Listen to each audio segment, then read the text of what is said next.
Hey guys, क्या हाल चाल आप सबके। माय नेम इज जीवी सिंह, एक बार फिर से आपके सामने हाजिर हो। और आज का सेशन हम स्टार्ट करने वाले हैं ज्योग्राफी का, और यहां पे हम बहुत डिटेल में ज्योग्राफी को करेंगे। ये कोई एक या दो पेज की बात नहीं है। ज्योग्राफी सच में अगर कोई पढ़ाने पे आए तो एक अच्छा खासा जबरदस्त टॉपिक है, अगर कोई ढंग से दिल से शिद्दत से पढ़ाना चाहे। मैं चाहूं तो इसको बिल्कुल बाईपास करके सिर्फ और सिर्फ ये दिखा के कि अरे मैंने तो सब करवा दिया, मैं थोड़ा थोड़ा बता के निकल जाऊं। लेकिन जब आज देखेंगे ना आप कि हम जब इसको पढ़ रहे होंगे ना, तो आपको खुद अंदर से एक रियलाइजेशन होगी कि यार और इसके अलावा क्या हो सकता है ज्योग्राफी में, मेरे को और क्या पढ़ने की जरूरत है, और तो कुछ पढ़ने के लिए है ही नहीं, तो मैं पढ़ूं क्या और ज्योग्राफी में, यही तो पढ़ना था मुझे। तो वैसी वाली फीलिंग आपको आनी शुरू हो जाएगी ज्योग्राफी में। देखिए कि चीज़ों को कंप्लीट होने में थोड़ा सा समय ज़रूर लगता है, लेकिन हम उन लोग की तरह नहीं अब कर सकते कि सिर्फ ऊपर ऊपर से चीज़ें करवा दी और बोल दिया कि सिलेबस खत्म। अगर ढंग से कायदे से सिलेबस खत्म करना है, लोगों से 6 महीने में सिलेबस नहीं खत्म हो रहा, मैं कह रहा हूँ कि हम 2.5-3 महीने में सिलेबस को खत्म कर रहे हैं, लेकिन कर ढंग से रहे हैं। अब उसके लिए थोड़ा सा समय लगेगा ही लगेगा। एक बार की इन्वेस्टमेंट है हमारे टाइम की, ताकि आपको भी बार बार टाइम इन्वेस्ट ना करना पड़े और मुझे भी ना करना पड़े, कंप्लीट हो जाए एक ही बात में।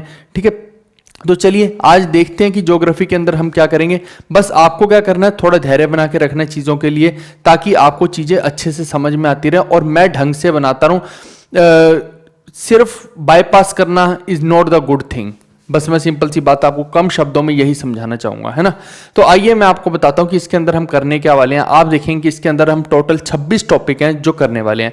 ये उन 26 टॉपिक्स को आप देख सकते हैं। आज सबसे पहला टॉपिक हम करेंगे यूनिवर्स। देखिए कि ऐसा नहीं है कि हर टॉपिक इसमें बहुत बड़ा है। जैसे कि आप देखिए कि नेशनल पार्क्स हम ऑलरेडी एक अलग फोल्डर मैंने बनाया है, वहां पे भी हम बहुत अच्छे से कर रहे हैं नेशनल पार्क्स, वहां पे न्यूमोनिक्स के साथ कर रहे हैं। फिर ऐसी जो हमारा अलग फोल्डर है ना, एक बना रखा है इंपॉर्टेंट वाला फोल्डर है, और बाकी एक आर्ट एंड कल्चर वाला फोल्डर है, तो उनके अंदर जाके देखिएगा कि ये नेशनल पार्क्स को हम कवर कर रहे हैं। फिर इसको भी हम उसी के अंदर कवर करेंगे, इंडियन सिटीज को। यहां भी मैं एक ब्रीफ आइडिया दूंगा, लेकिन वहां पे क्या है कि न्यूमोनिक्स के साथ कवर हो जाएगा आपका। फिर ऐसी जो पासिस ऑफ इंडिया है, ये मोस्ट इंपॉर्टेंट टॉपिक्स की एक पूरा फोल्डर बना हुआ है, वहां पे जाके देख लेना। ठीक है, वहां पे पासिस को मैंने डिटेल में कवर किया हुआ है। ऐसे करके क्या है कि कुछ कुछ चीजें ऐसी हैं इन 26 टॉपिक में जो हम अलग अलग जगह पे कवर करेंगे इसी पेड कोर्स के अंदर। ठीक है, लेकिन यहां पे जो मेजर पोर्शन है, अब देखिए कि जैसे यूनिवर्स है, यूनिवर्स अपने आप में बहुत बड़ा चैप्टर है, ये छोटा चैप्टर नहीं है, जिसको कि आज के सेशन में हम कंप्लीट कर डालेंगे। ठीक है दोस्त, तो ऐसे करके फिर हम धीरे धीरे आगे चलते जाएंगे और देखते जाएंगे कि कौन सी चीज को हमें किस एंगल से कवर करना है। तो चलिए स्टार्ट करते हैं आज के अपने सेशन को। सबसे पहले तो आप देखिए कि जब भी आप ज्योग्राफी की बात करेंगे तो आपके दिमाग में एक ही चीज आएगी ज्योग्राफी की, कि भाई ये जो दुनिया है ये बनी कैसे है, और अगर ये दुनिया का मेरे को किसी तरीके से पता लग जाए कि ये बनी कैसे है, सबसे पहले इंसान कौन है, मुर्गी पहले आई कि अंडा पहले आया, वही वाली गेम है सारी की सारी, तो मेरी गुत्थी सुलझ जाएगी और मेरे को आइडिया लग जाएगा कि अच्छा ये चीजें ऐसे ऐसे चलती है, ज्योग्राफी ऐसे बनी होगी।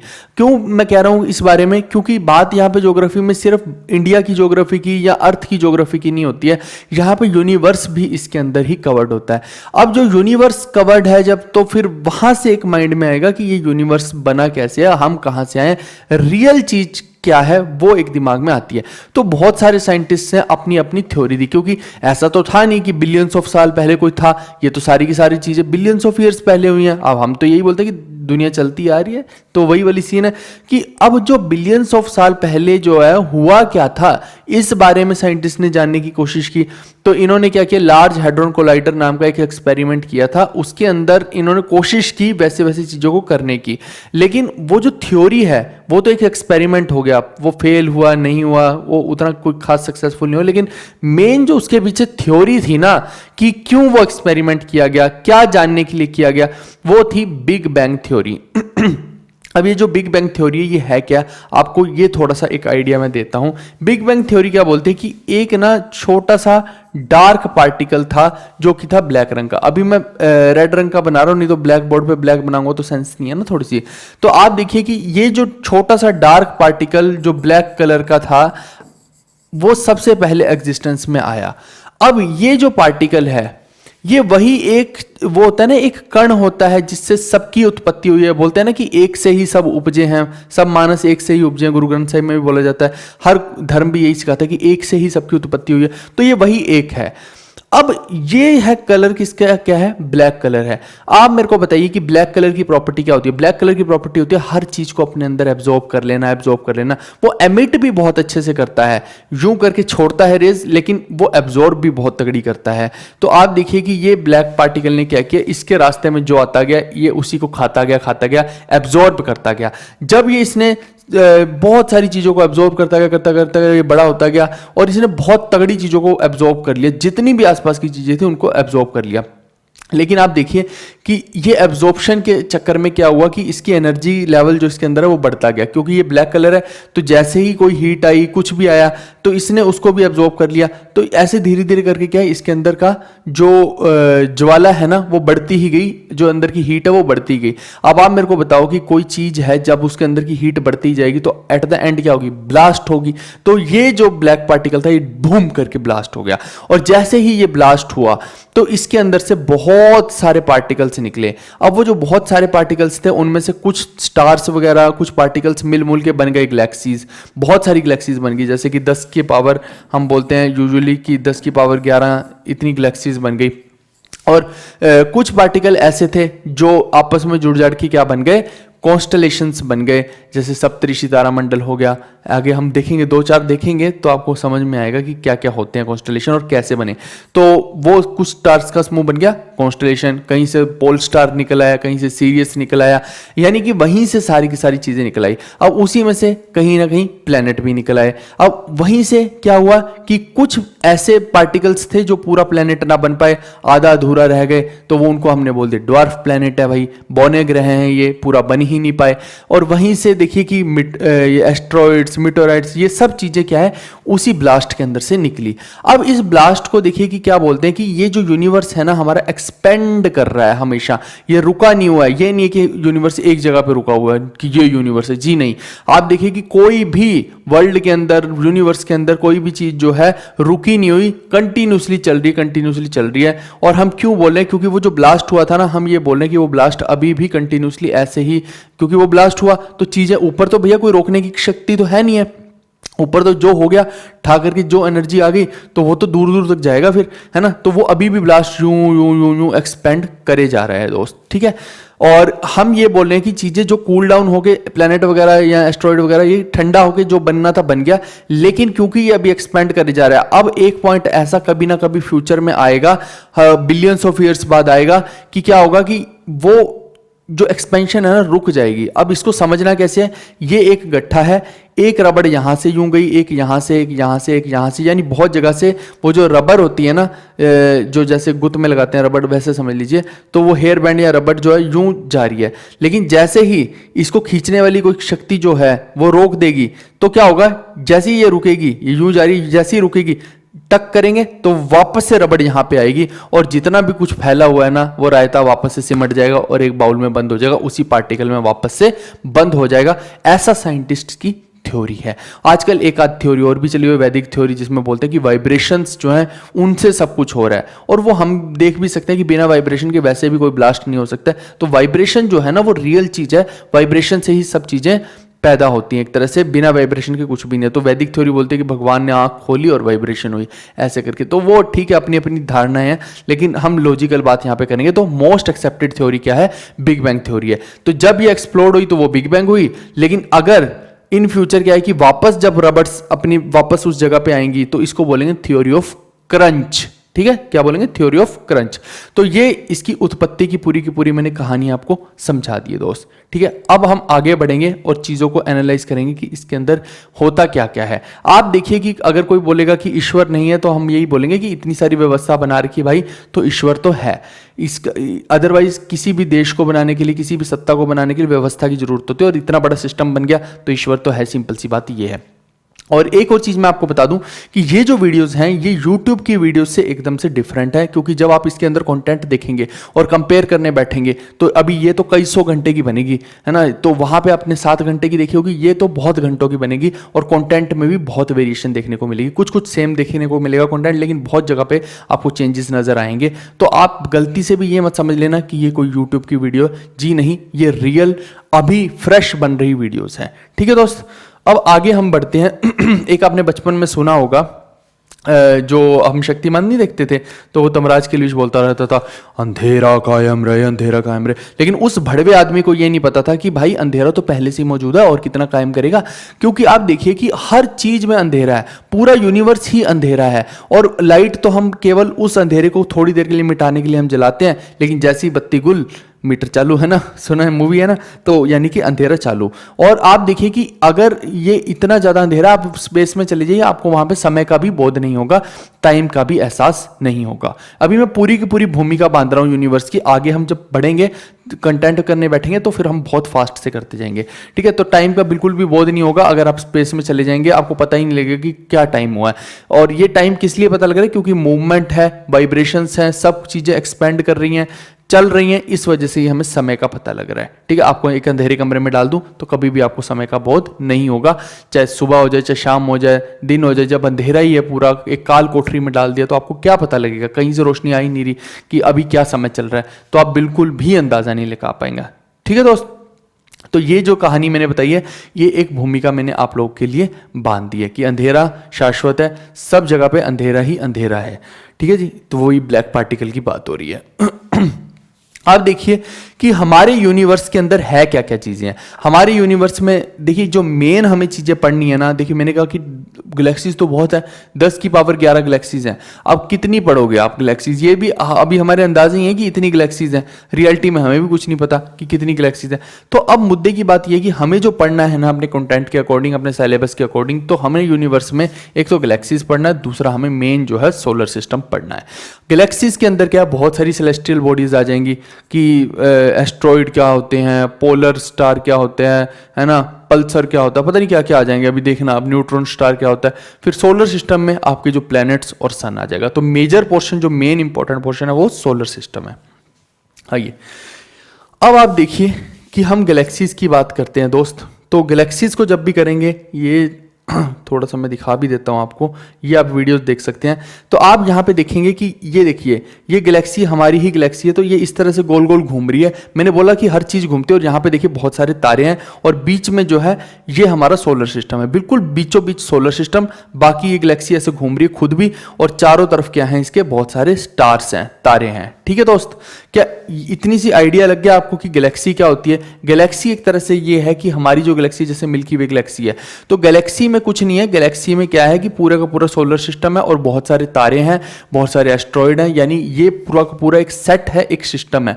और ऐसी ही जैसे हमारी गैलेक्सी मिल्की वे गैलेक्सी है, ऐसे ही ढेरों करोड़ों गैलेक्सियां हैं। आप देखिए कितनी है, 10 की पावर 11 गैलेक्सीज हैं, और हर गैलेक्सी में लगभग इतने ही स्टार, मान लीजिए लगभग एक आइडिया है ना, रफ आइडिया कि 10 की पावर 11 स्टार्स हैं। अब तारे गिनने बैठोगे तो मैं आप बोलोगे मेरे को कि एग्जैक्ट तारे बताओ जी कितने हैं, तो फिर मैं आपको ये बोलूंगा कि इस दुनिया में जितनी भी रेत है ना, उस रेत के जितने भी पार्टिकल्स हैं उतने ही तारे हैं। फिर मैं भी आपसे ऐसी बातें करने लग जाऊंगा, क्योंकि आप मेरे से क्वेश्चन ऐसे पूछेंगे कि कितने तारे हैं, है ना हमें एग्जैक्ट गैलेक्सीज का पता है, ये भी एक हमारा रफ आइडिया है। और हम अभी बहुत ज्यादा गैलेक्सीज तक पहुंचे भी नहीं है, नासा भी गिनी चुनी गैलेक्सीज को ही ढूंढ पाया है।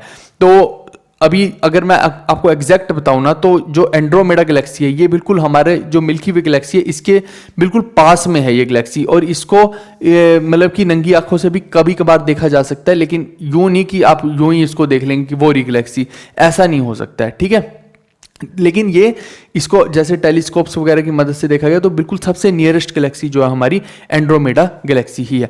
और आप देखिए कि इतनी सारी गैलेक्सीज हैं, तो हो सकता है कि जैसे हमारे यहाँ पे तो एक ही सोलर सिस्टम है ना, तो ऐसी हमने बोल दिया ना कि करोड़ों अरबों गैलेक्सीज हैं, तो भैया वहां पे भी हो सकता है कि जीवन संभव हो। जब हमें ये पता कहां से लग रहा है, हमारे बगल वाली गैलेक्सी से ही पता लग रहा है कि भैया वहां पे भी कुछ ना कुछ तो है। अभी हमें ज्यादा उसके बारे में अंदाजा हो नहीं पाया है, तो वो हो जाएगा धीरे धीरे, जब कभी फ्यूचर में तो बताया जाएगा। अब आप देखिए कि इस एंड्रोमेडा गैलेक्सी को बोलते क्या है, इसको बोलते हैं मैसियर 31 या M31 के नाम से भी इसको जाना जाता है, और ये नियरेस्ट गैलेक्सी है किसके, मिल्की वे गैलेक्सी के, ये आपको ध्यान रखना है। अब दूसरा ये बोलते हैं कि लाइमन अल्फा ब्लोब्स के बारे में कई बार पूछ लिया जाए अगर कि ये क्या होते हैं, तो आप बोलेंगे ये हैवी क्लस्टर बॉडीज होती हैं। बस आपको ये ध्यान रखना है, ये जो जिससे हमने बोला ना कि एक ऐसी बॉडी जिससे सब कुछ बन रहा है, वो हैवी क्लस्टर बॉडी को हमने क्या बोल दिया, एक तरह से लाइमन अल्फा ब्लोब बोल दिया। फिर आप देखिए कि मिल्की वे गैलेक्सी की मैं बात करता हूं, तो ये हमारी मिल्की वे गैलेक्सी है, और इसके अंदर ही ये बीच में हमारा सोलर सिस्टम है, और लगभग हम बोलते हैं कि 400 बिलियन स्टार जो है इस गैलेक्सी के अंदर हैं। कोई नहीं पूछने वाला कितने तारे हैं, बस आपको एक रफ आइडिया दे दिया है। ये पूछना होगा तो पूछेगा कि हमारी सबसे पास वाली गैलेक्सी कौन है, एंड्रोमेडा गैलेक्सी के ऊपर क्वेश्चन आएगा अगर आएगा तो। अब हम आगे देखते हैं, तो आगे देखिए आपकी जो यहां पे स्टार है सीरियस। अब ये सीरियस जो है ना, इसी सीरियस को हम क्या बोलते हैं, इसको हम डॉग स्टार के नाम से भी जानते हैं। तो पेपर में क्वेश्चन पूछा जा सकता है कि डॉग स्टार किसको बोलते हैं, तो आप बोलेंगे कि सीरियस को बोलते हैं। और सन के बाद अगर कोई सबसे ज्यादा ब्राइटेस्ट स्टार है ना, तो आप ब्राइटेस्ट स्टार सन के अलावा अगर कोई पूछ ले कि जो हम धरती से देख सकते हैं जिसको, वो है सीरियस, ठीक है। और रात में आप नंगी आंखों से देख सकते हैं, कोई टेलीस्कोप वगैरह की जरूरत नहीं, ये ब्राइटेस्ट ही आपको दिखाई देगा। और देखिए कि ये ऐसा बोला जा रहा है कि धीरे धीरे ये जो आपका सीरियस है ना, ये और ब्राइटेस्ट होता जा रहा है। अब और ब्राइटेस्ट होने का मतलब क्या है, मतलब ये है कि धीरे धीरे ये अर्थ के पास आता जा रहा है, और एक ऐसा समय आएगा लगभग 60,000 साल के बाद, एक ऐसा समय आएगा जब ये बिल्कुल धरती के एकदम नजदीक आ जाएगा, और पता नहीं फिर ये टकराएगा क्या करेगा, लेकिन सबसे बिल्कुल पास आ जाएगा धरती के, ठीक है। ये तो हो गया ब्राइटेस्ट स्टार जो सन के अलावा सबसे ब्राइटेस्ट स्टार है। लेकिन एक क्वेश्चन और बनता है कि भैया क्लोजेस्ट स्टार टू द सन है ना, जैसे सन हमारे बिल्कुल क्लोज है, ऐसे ही एक और स्टार है जो हमारी धरती के बहुत ज्यादा क्लोज है। अगर उसके बारे में पूछ लिया जाए तो आप बोलेंगे प्रोक्सिमा सेंचुरी। ये क्लोजेस्ट स्टार की बात करते हैं सन के अलावा, तो हम बोलेंगे प्रोक्सिमा सेंचुरी है। सीरियस तो अभी आ रहा है धरती के पास, देखिए मैंने बोला ना 60,000 साल में बिल्कुल पास आ जाएगा, तब तक अपन जिंदा नहीं रहेंगे, है ना। और ना एसएससी वाले क्वेश्चन पूछेंगे, ना साला कोई एग्जाम होगा, ना इनकम टैक्स वाले होंगे, ना जीएसटी वाले होंगे, पता नहीं क्या होगा उस टाइम पे, तो है ना। तो इसीलिए उसकी टेंशन लेने की तुम्हें आवश्यकता नहीं है कि 60,000 साल बाद क्या होगा, उस समय पे क्या क्वेश्चन पूछे जाएंगे। अभी जो पूछे जाएंगे उनके ऊपर फोकस करते हैं, ठीक है। तो ये ब्राइटेस्ट स्टार में सीरियस लिख देना, और अगर कोई पूछ ले कि क्लोजेस्ट सन के अलावा, तो आप बोलेंगे प्रोक्सिमा सेंचुरी। क्लोजेस्ट यानी कि पास, और ब्राइटेस्ट मतलब कि चमकीला, तो दोनों में फर्क होता है। लोगों को अक्सर लगता है कि जो ध्रुव तारा है, पोल स्टार है, वही सबसे ब्राइटेस्ट स्टार है। वो भाई 40-42 नंबर पे है, वो इतना चमकीला नहीं है जितना ये सीरियस है, ठीक है। अभी सीरियस के बारे में और बताऊंगा आपको मैं। फिर सुपरनोवा की बात करता हूं। It was primitive star which was exploded and universe created. ये वो स्टार है जो क्या हुआ, बहुत ज़्यादा मतलब कि धीरे धीरे बढ़ता गया और एक्सप्लोड हो गया, जिससे कि फिर बाद में यूनिवर्स बन गया। ये एक तरह से वो ब्लैक मैटर है, उसको आप सुपरनोवा एक तरह से कह दिया। सुपरनोवा क्या है, वो जो उसकी फटने की स्टेज होती है ना, उसको एक तरह से सुपरनोवा बोल दिया जाता है, और उसी से हमने बोल दिया कि सारा का सारा यूनिवर्स क्रिएट हो गया। फिर हम न्यूट्रॉन स्टार की बात करते हैं। ये बड़ी मजेदार चीज़ है, बहुत शक्तिशाली स्टार है। जैसे आप देखिए कि ब्लैक होल्स होते हैं, ब्लैक होल्स बहुत ज़्यादा शक्तिशाली माने जाते हैं कि भैया वो सब कुछ अपने अंदर संभाल लेते हैं। ऐसे ही जो न्यूट्रॉन स्टार है ना, इसके अंदर क्या प्रोटॉन वगैरह कुछ नहीं होता, सब न्यूट्रॉन में कन्वर्ट हो जाता है। और ये वो स्टार होता है, देखिए, जो बहुत ही डेंस हो जाता है, इसका रेडियस एकदम छोटा हो जाता है, और जैसे ये समझ लीजिए कि ये बुढ़ापे में आपने अब इसका सब कुछ खत्म होने वाला है, तो बुढ़ापे में फड़फड़ा रहा है ना, एक तरह से ऐसे समझ लीजिए। और फड़फड़ाने का मतलब होता है कि इसके अंदर मैग्नेटिक वेव्स बहुत हाई होती हैं, और क्योंकि ये बिल्कुल डेंस होता है, एकदम सेंट्रलाइज्ड हो जाता है इसकी सारी की सारी पावर। ये नहीं कि पूरा फैला हुआ है, एकदम डेंस हो जाएगा, छोटा रेडियस में हो जाएगा।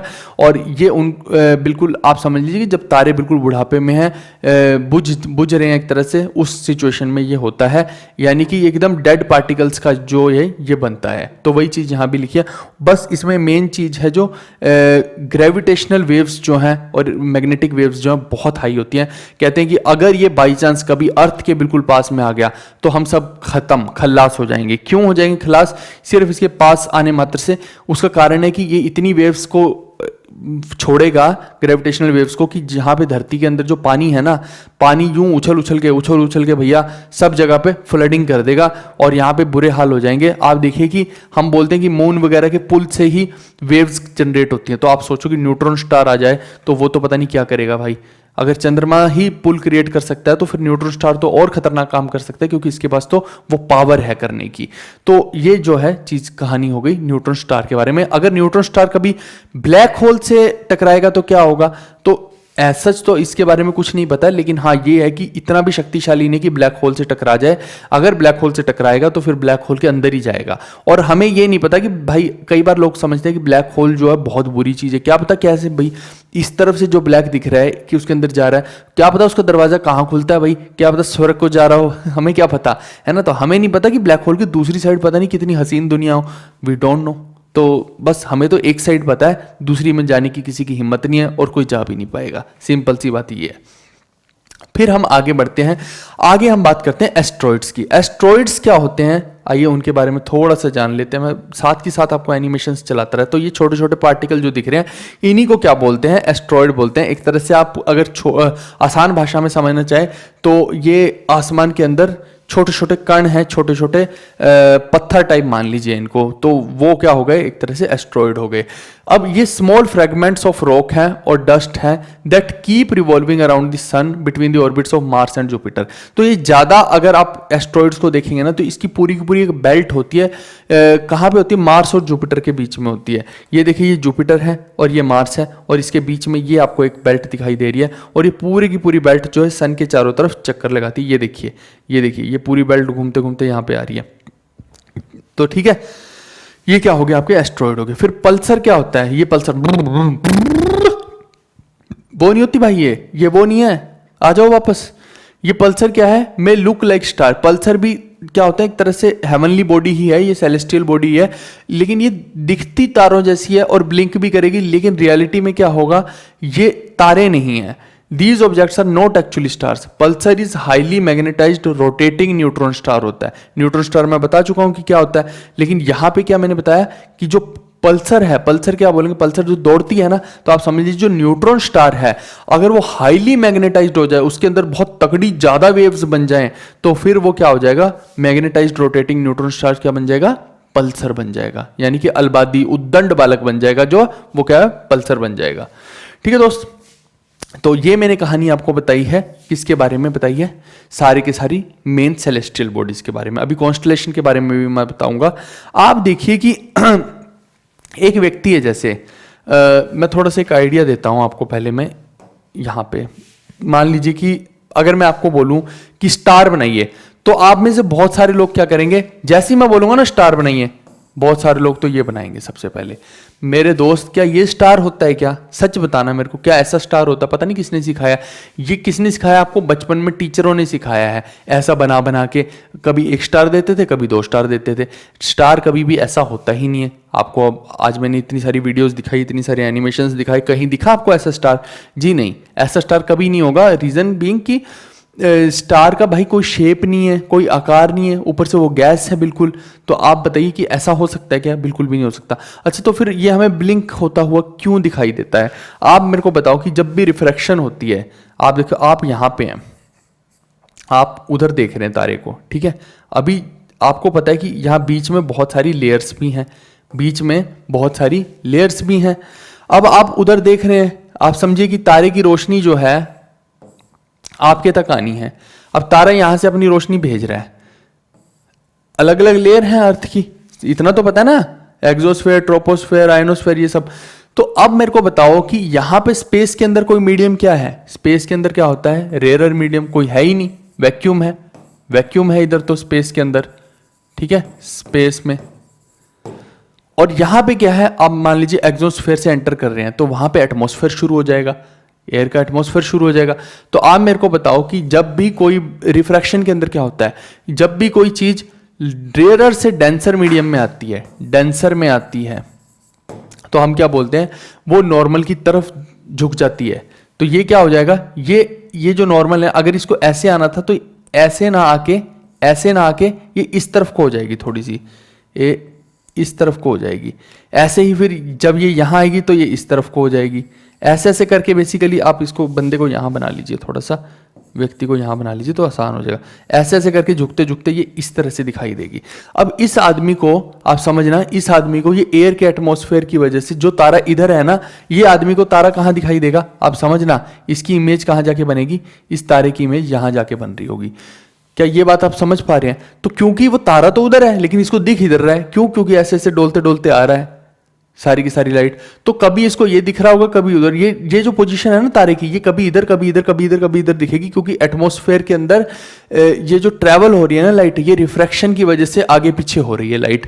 तो इस लाइट के आगे पीछे होने की वजह से ये जो इसकी इमेज दिख रही है तारे की, ये आपको आगे पीछे दिख रही है। रियल में तो स्टार वहां है ही नहीं, आप जहां पे देख रहे हो। अगर आप सोचो कि मैं एक तीर छोड़ता हूं और स्टार तक पहुंच जाए, यहां से अगर आप सीधा तीर स्टार की तरफ छोड़ना चाहेंगे तो कभी भी नहीं जाएगा। वो तीर आपको क्या लगेगा, आपका तीर सीधा इधर जाने की कोशिश करेगा। समझ रहे हैं? तो ये जो है एक गेम पूरी की पूरी, ये किसकी है? रिफ्रैक्शन की। आप लिख लीजिएगा कि स्टार्स हमें क्यों चमकते दिखाई देते हैं, रिफ्रैक्शन की वजह से। Is responsible for twinkling of star, for twinkling of stars. क्या ये बात आपको समझ में आ गई दोस्त के नहीं आई? अब एक और मजेदार चीज मैं बताता हूं आपको। मैं बताऊं आपको क्या लगता है कि जो तारे को अभी आप कुछ समय पहले देख रहे थे, क्या वो उसी टाइम की रियल इमेज देख रहे हो आप तारे की? घंटा कुछ नहीं देख रहे हो उस टाइम के रियल, आप पास्ट में हो दोस्त, आप पास्ट में हो। आप सोच रहे हो कि ये कैसे पॉसिबल है? हाँ भाई, तुम पास्ट में हो, क्योंकि आप देखिए कि सूरज की जो किरणें होती है ना, कोई चीज हमें दिखाई कब देती है? जब उसकी रोशनी हमारी आंखों में पड़ेगी। आप देखो सूर्य की किरण भी 8 मिनट के आसपास के बाद में ही हमारी आंखों तक पहुंचती है। इतना समय लगता है ऊपर से सूर्य की किरण को नीचे आने में। ये तारे तो सूर्य से भी दूर हैं दोस्त, तो इनकी जो रोशनी है इसको तो बहुत समय लग जाएगा हमारी आंखों तक आने में। आप समझ रहे हो? बहुत समय लग जाएगा इन तारों की रोशनी को हमारी आंखों तक आने में। तो जब मान लीजिए कि इस तारे ने, सपोज कीजिए एग्जाम्पल के तौर पर बताता हूं कि अभी मान लीजिए कि रात के सपोज करो 9 बजे हैं, एग्जाम्पल के तौर पर बता रहा हूं, इसको एग्जैक्ट मत ले लेना। मान लीजिए कि रात के 9 बजे हैं, है ना? तो 9 बजे मान लीजिए इस तारे ने अपनी रोशनी को छोड़ा यहां से। अब वो रोशनी मान लीजिए कि 5 घंटे तक ट्रेवल करती है और फिर यहां धरती पे पहुंचती है, क्योंकि तारे बहुत दूर हैं। तो 9 के बाद क्या है? 10, 11, 12, 13, 14, ठीक है? तो 12 के बाद आप देख लीजिए लगभग 2 बजे का टाइम हो गया, है ना? तो 2 बजे क्या होगा? 2 बजे आकर अगर आप देख रहे हो ना, अभी जो देख रहे हो, मान लीजिए 2 बजे एक व्यक्ति खड़ा है और ऊपर देख रहा है तारे को, तो उसको जो दिख रहा है ना, वो 5 घंटे पुराने वाली इमेज एक तरह से दिख रही है, ये समझ लीजिए। यानी कि आपको रियल टाइम में इमेज तारे की नहीं दिखाई दे रही, स्टार की रियल इमेज रियल टाइम पे नहीं दिख रही है, देरी वाली दिख रही है। क्यों दिख रही है ऐसे? क्योंकि उसकी जो लाइट है उसको यहां धरती में पहुंचने में टाइम लग रहा है दोस्त। क्या ये कहानी आप समझ पाए? यानी आप पास्ट की चीज देख रहे हो, आप फ्यूचर की चीज नहीं देख रहे हो दोस्त। फ्यूचर वहां स्पेस में क्या बोलते हैं, फ्यूचर पहले ही हो चुका है। वहां पे फ्यूचर जो है, तारे के अंदर जो तब्दीली होनी है वो पहले ही हो चुकी है, और आप तक जो है रोशनी बाद में, आपको वो चीज बाद में पता लगेगी। आप तो हाइलाइट्स देखोगे एक तरह से, ये समझिए। ये वाला हो गया क्या? हाँ, अब मैं आपको थोड़ा सा बताता हूं कॉन्स्टलेशंस के बारे में। कॉन्स्टलेशन क्या होता है कि जब बहुत सारे स्टार्स आपस में, देखिए कि यूं कोई इमेज सी बना लेते हैं, इकट्ठे हो जाते हैं आपस में, और कोई भी शेप बना लेंगे, कोई भी इमेज बना लेंगे, तो उसको हम क्या बोल देते हैं? तारों का समूह बोल देते हैं, या फिर कॉन्स्टलेशन बोल देते हैं। जैसे कि अभी मैं आपको बताता हूं कि अभी बहुत जो सबसे फेमस होता है वो सप्तऋषि तारामंडल होता है, जिसको ग्रेट बियर भी बोल देते हैं, या उर्सा मेजर, उर्सा माइनर के नाम से भी ये जाना जाता है। तो ये यूजुअली क्या है, समर टाइम में हमें बहुत जैसे अर्ली जो फेज होता है 12 बजे से पहले पहले आपको बहुत ज़्यादा इजीली दिखाई दे जाएगा समर्स के अंदर, ठीक है? तो ये अब होता क्या है, इसको बिग डिपर भी बोलते हैं। ये सब नाम मैंने लिख दिए, कभी पूछ लें एग्जाम में तो आप बता सकते हैं। अब इसके अंदर होता क्या है, 7 स्टार्स होते हैं। लेकिन आपको मैं एक कहानी बता दूं कि भैया ये जो है सिर्फ 7 स्टार का मतलब ये नहीं कि सिर्फ यहाँ पे 7 ही तारे होंगे, जी नहीं। सप्तऋषि तारामंडल का मतलब है कि 7 ज्यादा चमकते हुए तारे होंगे। यानी कि आप देखिए कि यहाँ पे 1, 2, 3, 4, 5, 6, 7, ये जो है ये जो है ना 7 तारे, ये बहुत ज्यादा चमकते हुए होंगे। और मैंने क्या बोला, उर्सा मेजर उर्सा माइनर होता है, तो ऐसे करके ये बहुत सारे बन रहे होते हैं। लेकिन इसके अंदर देखिए बहुत सारे छोटे छोटे तारे और भी हैं आसपास, यानी कि यहाँ पे बहुत सारे तारे होते हैं, लेकिन जो पास में होते हैं और जो चमकीले ज्यादा हो रहे हैं वो हमें जो है हाईलाइट होकर दिखाई देते हैं, इसलिए हम उनके नाम पे ही एक तरह से इस कॉन्स्टलेशन का नाम रख देते हैं। रियलिटी में वहां पे बहुत सारे स्टार्स होते हैं, ये ध्यान रखना आप, ठीक है।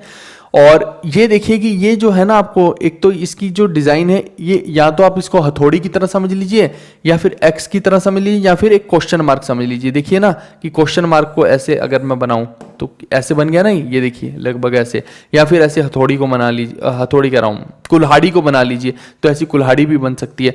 तो वही यहां पे बताया है कि ये लगभग वैसा सा ही दिखाई देता है। और ये जो होता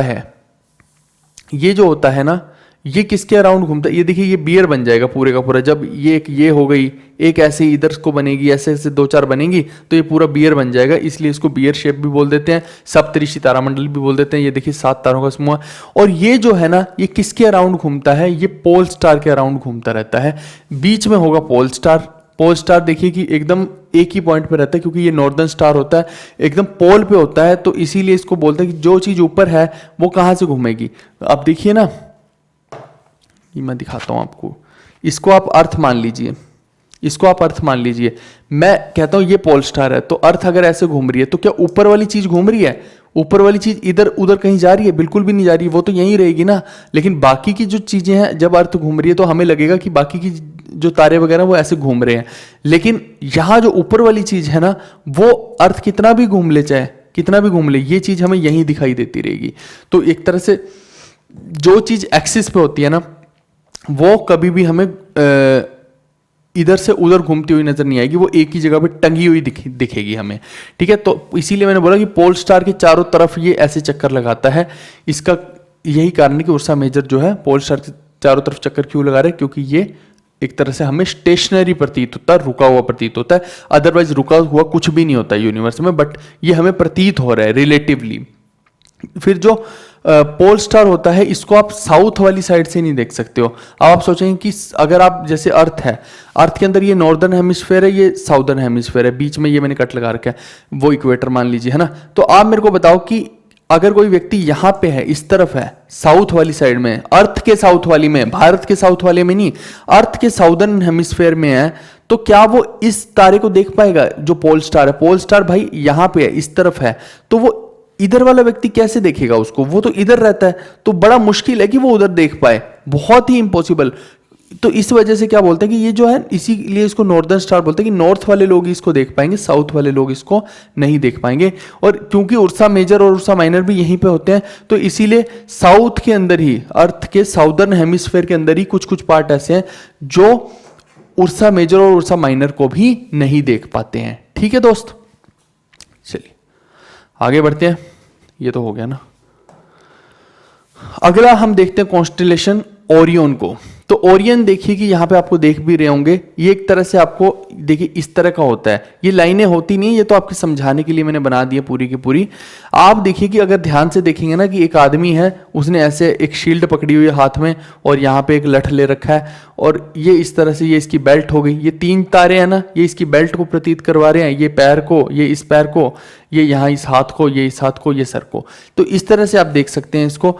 यानी कि ओरियन को अगर मैं बोलूं तो इसको ज्यादातर आप ना विंटर्स में देखते हैं, इन द लेट इवनिंग्स। जैसे ही एकदम शाम ढलना शुरू हो जाती है, तब आपको ये ज्यादा दिखाई देना शुरू हो जाता है ओरियन जो होता है। अब ये विंटर का, समर का क्या सीन है एक्चुअली में, अब अर्थ तो ऊपर घूम रही है भाई, तो वो जैसे जैसे पोजीशन अर्थ की चेंज होती रहेगी, वैसे वैसे हमें चीजें दिखनी शुरू होती रहती हैं।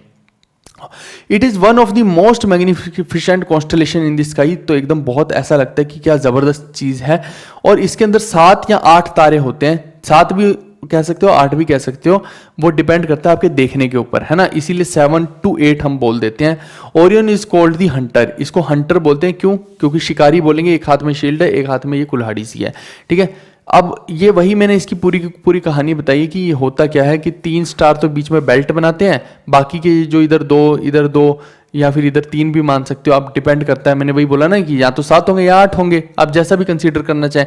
वो इसलिए कि कुछ चमक रहे हैं ज़्यादा, कुछ नहीं चमक रहे उस एंगल से, तो फिर आपको ऐसा लगेगा कि ये जो है ये क्वाड्रिलेटरल बना रहे हैं, ठीक है। तो ये एक डिपिक्शन है और कुछ भी नहीं है। अब इसमें मेन क्वेश्चन जो बनता है वो क्या बनता है, जो सीरियस है, सीरियस हमने अभी थोड़ी देर पहले किया था कि एक स्टार है, सीरियस बहुत सारा ब्राइटेस्ट स्टार है ये आफ्टर सन। तो हमें जो सीरियस है वो अगर देखना हो तो वो कैसे पता लगेगा कि आसमान में सीरियस कौन सा है, तो आप बोलेंगे कि ये जो पूरे का पूरा है ना ओरियन, ओरियन को आप देखिए, इसकी जो बेल्ट है ना, ये 3 तारों वाली बेल्ट है, जो इस बेल्ट के ये 3 तारे आपको भी लगवाने, आपको बेल्ट पे नहीं लगवाने, आपको यहाँ पे 3 तारे लगवाने, इंस्पेक्टर बनना है, इसीलिए इन 3 तारों को ध्यान से देखते रहिए। तो ये जो बेल्ट 3 तारों की दिख रही है ना, इसके आपको वेस्ट में, वेस्ट ही है ना, यहाँ पे देखिए आप, passing through the 3 middle stars along with towards east, sorry west नहीं, ईस्ट की तरफ देखना है, ठीक है दोस्त, ये लिखा हुआ है ईस्ट। तो आपको क्या करना है, ईस्ट की तरफ, यहां से इन 3 तारों के ईस्ट की तरफ देखना है। तो जिस तरफ भी ईस्ट डायरेक्शन होगी, है ना, अब वो आपको उस सिचुएशन के हिसाब से ही देखनी है। तो ईस्ट डायरेक्शन में क्या है, आपको एक तारा दिखाई देगा जो बहुत ही तेजी से चमक रहा होगा, उसी का नाम क्या होता है, सीरियस होता है, ठीक है। तो ये मैंने आपको सीरियस स्टार की लोकेशन तक बता दिया इसके अंदर। तो है कमाल की बात, बता दिया ना, कुछ तो अच्छा समझ में आ रहा होगा। लोग बोलते हैं कि लूसेंट पढ़ लो, ये पढ़ लो, लूसेंट पूसेंट से भाई ये सब चीज़ें कहाँ समझ में आती हैं, है ना। तो आधी से ज़्यादा चीज़ें तो ये लोग देते नहीं हैं, और जो देते हैं उनमें भी 10 तरह की गलतियाँ होती हैं। तो ये हमने बहुत ढंग से अच्छे से आपके लिए बना रखा है ताकि आपको इधर उधर भटकने की ज़रूरत ही ना पड़े। इसीलिए बोल रहा हूँ, अभी आप देखते जाइए कि क्या क्या चीज़ें हैं जो हम इसमें पढ़ने वाले हैं। ये हो गया। अब एक और है कैसियोपिया। ऐसे तो बहुत सारे कॉन्स्टलेशन है, लेकिन अब किस किस को पढ़ेंगे, है ना।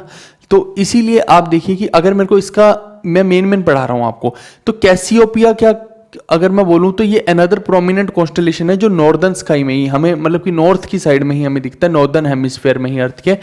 और ये जो होता है ये विजिबल होता है विंटर के अंदर ही होता है, in the early part of the night. ये भी जो है हमें सर्दियों के टाइम के आसपास ही, अर्ली पार्ट ऑफ नाइट मतलब कि 12-1 बजे से पहले पहले इजीली विजिबल होता है।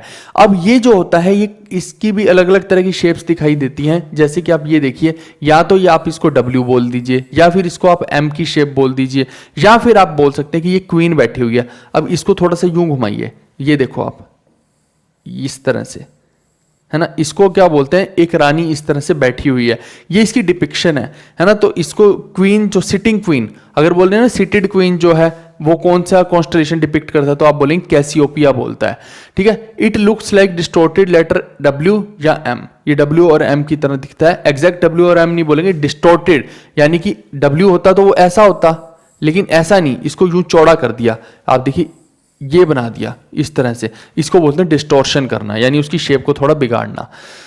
It has 5 bright stars. अब इसको याद कैसे करना है वो मैं आपको बता देता हूं। आप देखिए कि अपनी गर्लफ्रेंड को आप क्या बोलते हैं, पिया बोल देते हैं, है ना। कैसी हो पिया, ऐसे ऐसे समझो, कैसी हो पिया। अब उसको पिया को बनाने के लिए क्या देना पड़ेगा, आपको देनी पड़ेगी 5 स्टार। तो बस यहीं से, कैसी हो पिया, 5 स्टार खाओ और मान जाओ, और मान जाओ, ठीक है दोस्त। इस तरह से आप याद रख सकते हैं। तो क्यों 5 स्टार बोल रहा हूं, क्योंकि इसके अंदर क्या होता है, 5 ही ब्राइट स्टार्स होते हैं। वैसे तो मैंने बताया कॉन्स्टलेशन में बहुत सारे स्टार्स होते हैं, लेकिन इसमें 5 ही ब्राइट स्टार होते हैं। कैसी हो पिया, 5 स्टार खाओ और मान जाओ। वैसे ये हम जैसे गरीब लोगों की ही पसंद हो सकती है 5 स्टार। लड़कियों को आजकल, लड़कियों के भाव बढ़ गए हैं, है ना, उनको 5 स्टार छोड़ो, उनको डेयरी मिल्क भी आजकल पसंद नहीं आ रही है। लड़कियों को कैसी कैसी चॉकलेट्स पसंद आ रही है आप सोच भी नहीं सकते हो। एक अजीबोगरीब, क्या नाम उसको, फेरर रोशर चॉकलेट पसंद आ रही है भाई। वो मतलब इतनी छोटी सी चॉकलेट होती है, एक चॉकलेट 50 रुपए की होती है। अगर उसका डिब्बा लेने जाओ तो 550-600 रुपए का डिब्बा आएगा, उसमें आती है 7-8 चॉकलेट भाई। तो मतलब आप गए काम से, अगर आपने फेरर रोशर उसको गिफ्ट करनी है और उसको फेरर रोशर से कम पसंद ही नहीं आएगा।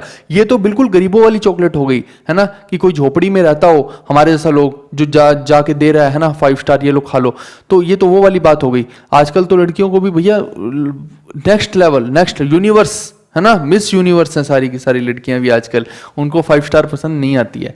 तो इसमें 5 तारे जो हैं वो हम देख सकते हैं। सेजिन हो गया, रोशबा हो गया, शेडर हो गया, कैफ हो गया, मतलब ये सारे मैंने यहाँ भी लिख दिए, ठीक है। इनको अल्फा, बीटा, गामा ऐसे करके, डेल्टा, फिर एप्सिलॉन ऐसे करके भी आप इनको डिनोट कर सकते हैं कि गामा को नाभी बोलते हैं। ये आप मेन नाम देख लीजिएगा, यहाँ तो मैंने लगभग ऐसे ही डाल दिए, तो यहाँ पे एग्जैक्ट नाम है, कोई नहीं पूछने वाला ये एग्जैक्ट नाम, बस आपसे पूछेगा कि 5 ब्राइटेस्ट स्टार किस में होते हैं, तो आप बोलेंगे कि कैसियोपिया में होते हैं। कैसियोपिया 5 स्टार खा लो और मान जाओ, 5 स्टार खाओ और मान जाओ, ठीक है। अब आगे मैं देखता हूं पोल स्टार के बारे में, जिसको हम बोल देते हैं ध्रुव तारा। आपने इसके बारे में कहानियां भी सुनी होंगी कि ध्रुव जो थे उन्होंने भगवान विष्णु की तपस्या की थी और भगवान विष्णु उनको दर्शन दे ही नहीं रहे थे, तो वो अपनी तपस्या को और कठिन करते गए। फिर एक बार उन्होंने क्या किया कि पहले तो रोटी खानी छोड़ दी और तपस्या में लीन हो गए, फिर उन्होंने धीरे धीरे पानी भी छोड़ दिया। फिर हमें जो टीवी में दिखाया जाता है, पता नहीं उसका तो क्या सच क्या झूठ, कि सांस लेना भी छोड़ दिया। तो फिर भगवान विष्णु को उन पर दया आ गई कि चलो अब मैं इनको दर्शन देता हूँ। तो भैया सांस लेने छोड़ने का मतलब तो गया इंसान काम से, तो बट ठीक है। फिर भगवान विष्णु आकर उनको दर्शन देते हैं और फिर ये जो है उनको आशीर्वाद देते हैं कि भैया तुम जो है आसमान में हमेशा चमकते हुए दिखाई दोगे, तुम्हें मैं एक नया लोक देता हूँ, ध्रुव लोक, तो तुम वहां पे जाके विराजमान हो जाओ, ठीक है। तो ये उसकी कहानी है छोटी सी। तो इसको ही जो है नॉर्थ स्टार भी बोल देते हैं, पोल स्टार भी बोल देते हैं। नॉर्थ स्टार इसलिए बोलते हैं कि केवल नॉर्थ के लोगों को दिखेगा, नॉर्दर्न हेमिस्फेयर को दिखेगा, है ना, भारत के नॉर्थ नहीं, अर्थ के नॉर्दर्न हेमिस्फेयर में ही दिखेगा। और AKA का मतलब होता है ऑल्सो नोन एज, ठीक है। इसको ऑल्सो नोन एज पोलारिस, यानी कि इसको पोलारिस के नाम से भी जाना जाता है। विदेश में लोग थोड़ी जानेंगे कि ध्रुव तारा होता है कुछ, विदेशी तो इसको पोलारिस बोलते हैं। और ये किस लिए फेमस होता है? For holding nearly still in our sky, यानी कि ये एकदम स्टिल रहता है। और अगर इसके बारे में थोड़ा सा आपको जानना है ना, तो आप ऐसे जानिए, मान लीजिए कि ये छाता है, थोड़ा मैं इसको खोल देता हूं तो ये छाता जैसा लगेगा। छाता को खोलते हैं तो ऐसा लगता है ना, ये जो ऊपर है ना, अब आप देखिए छाते को आप घुमाइए, गोल गोल गोल गोल घुमाइए छाते को, यूं घुमाते रहिए, तो ये क्या हो गए, ये सारे के सारे तारे हो गए यहाँ पे जो लगे हुए हैं बहुत सारे, है ना। लेकिन ये जो ऊपर वाला तारा देखिए आप, ऊपर वाला तारा जो है ना, ये फिक्स है, ये फिक्स है। बाकी के सब तारे घूम रहे हैं, धरती जब घूम रही है हमें लग रहा है कि वो घूम रहे हैं एक तरह से, जब धरती घूमती है तो हमें यही लगेगा कि तारा भी घूम रहे हैं। लेकिन ये जो ऊपर वाला तारा है ना, धरती के घूमने के बाद भी बाकी सब तारे घूम रहे हैं, लेकिन ऊपर वाला तारा आपको इधर से उधर नहीं दिखाई देगा। ये तारा देखिए, ये इधर से उधर जा रहा है, उधर जा रहा है, लेकिन ऊपर वाला वहीं के वहीं है। इसीलिए इसको बोलते हैं, ये अम्ब्रेला का एग्जांपल ले लीजिए, इसका एग्जांपल ले लीजिए, जैसे मर्जी ले लीजिए, इसीलिए इसको क्या बोलते हैं कि ये स्टेशनरी प्रतीत होता है। लेकिन रियलिटी में क्या ये स्टेशनरी होता है? नहीं होता, वो मैं समझा चुका हूं कि क्यों नहीं होता है। आवाज आ रही है ना भाई? ठीक है। कई बार ऐसा होता है कि पूरा सेशन रिकॉर्ड कर देते हैं और आवाज ही नहीं आ रही होती, फिर ओवरलोड हो जाती है। आगे देखिए कि पोल स्टार जो होता है ना, ये it is the only star in the night sky that does not appear to move east to west. बाकी अब देखिए कि अर्थ का जो रोटेशन होता है ना, वो वेस्ट से ईस्ट होता है। अर्थ अगर वेस्ट से ईस्ट जाएगी, आप समझना, मान लीजिए एग्जाम्पल के तौर पे कि अर्थ ये वेस्ट है मान लो, तो वेस्ट से ईस्ट जा रही है, मान लो अर्थ ऐसे घूम रही है वेस्ट से ईस्ट, तो भाई आप देखिए, आप भी तो यूं घूम रहे हो वेस्ट से ईस्ट, तो यहां पे अगर तारा खड़ा है तो आपको क्या लगेगा? आपको ये लगेगा ना उल्टी डायरेक्शन में जाता। जब आप ऐसे घूम रहे हो तो तारा आपको यूं गोल जाता वो दिखाई देगा, ना कि यूं अर्थ की तरह ही। जैसे कि आप गाड़ी लेके जा रहे हो, यूं गाड़ी लेके जा रहे हो, रास्ते में पेड़ आया तो आपको ये लगेगा कि पेड़ आपकी तरफ आ रहा है, जबकि रियलिटी में ऐसा है कि आप पेड़ की तरफ जा रहे हो। असलियत में तो ऐसे ही होता है। तो वही वाली चीज है कि अगर अर्थ जो है वो आप देखिए कि वेस्ट से ईस्ट को घूमेगी, तो फिर क्या है कि हमें जो तारे हैं वो ईस्ट टू वेस्ट जो जाते हुए दिखाई देंगे। ठीक है दोस्त, अभी हम अर्थ के बारे में भी डिटेल में करेंगे, अभी हम सिर्फ स्टार्स के बारे में पहले कर रहे हैं, फिर उसके बाद सोलर सिस्टम में हम घुस जाएंगे अच्छे से। अब देखिए कि ये तो हो गया, ठीक है। इसको आप अगर डिपिक्ट करना चाहते हैं तो आप देखिए कि अर्थ है, अर्थ के ऊपर ये नॉर्थ एक्सिस है, और ऊपर आप देखिए कि यहां पे जो है पोल स्टार होता है। क्या आप समझ गए कि एग्जैक्ट इसकी लोकेशन क्या है? अगर यहां नहीं समझ आ रही तो यहां भी देख लीजिए, ये सन है, ये पूरे का पूरा अर्थ चक्कर लगा रही है सन का, और अर्थ के ऊपर जाकर यहां पे क्या है? पोलारिस है।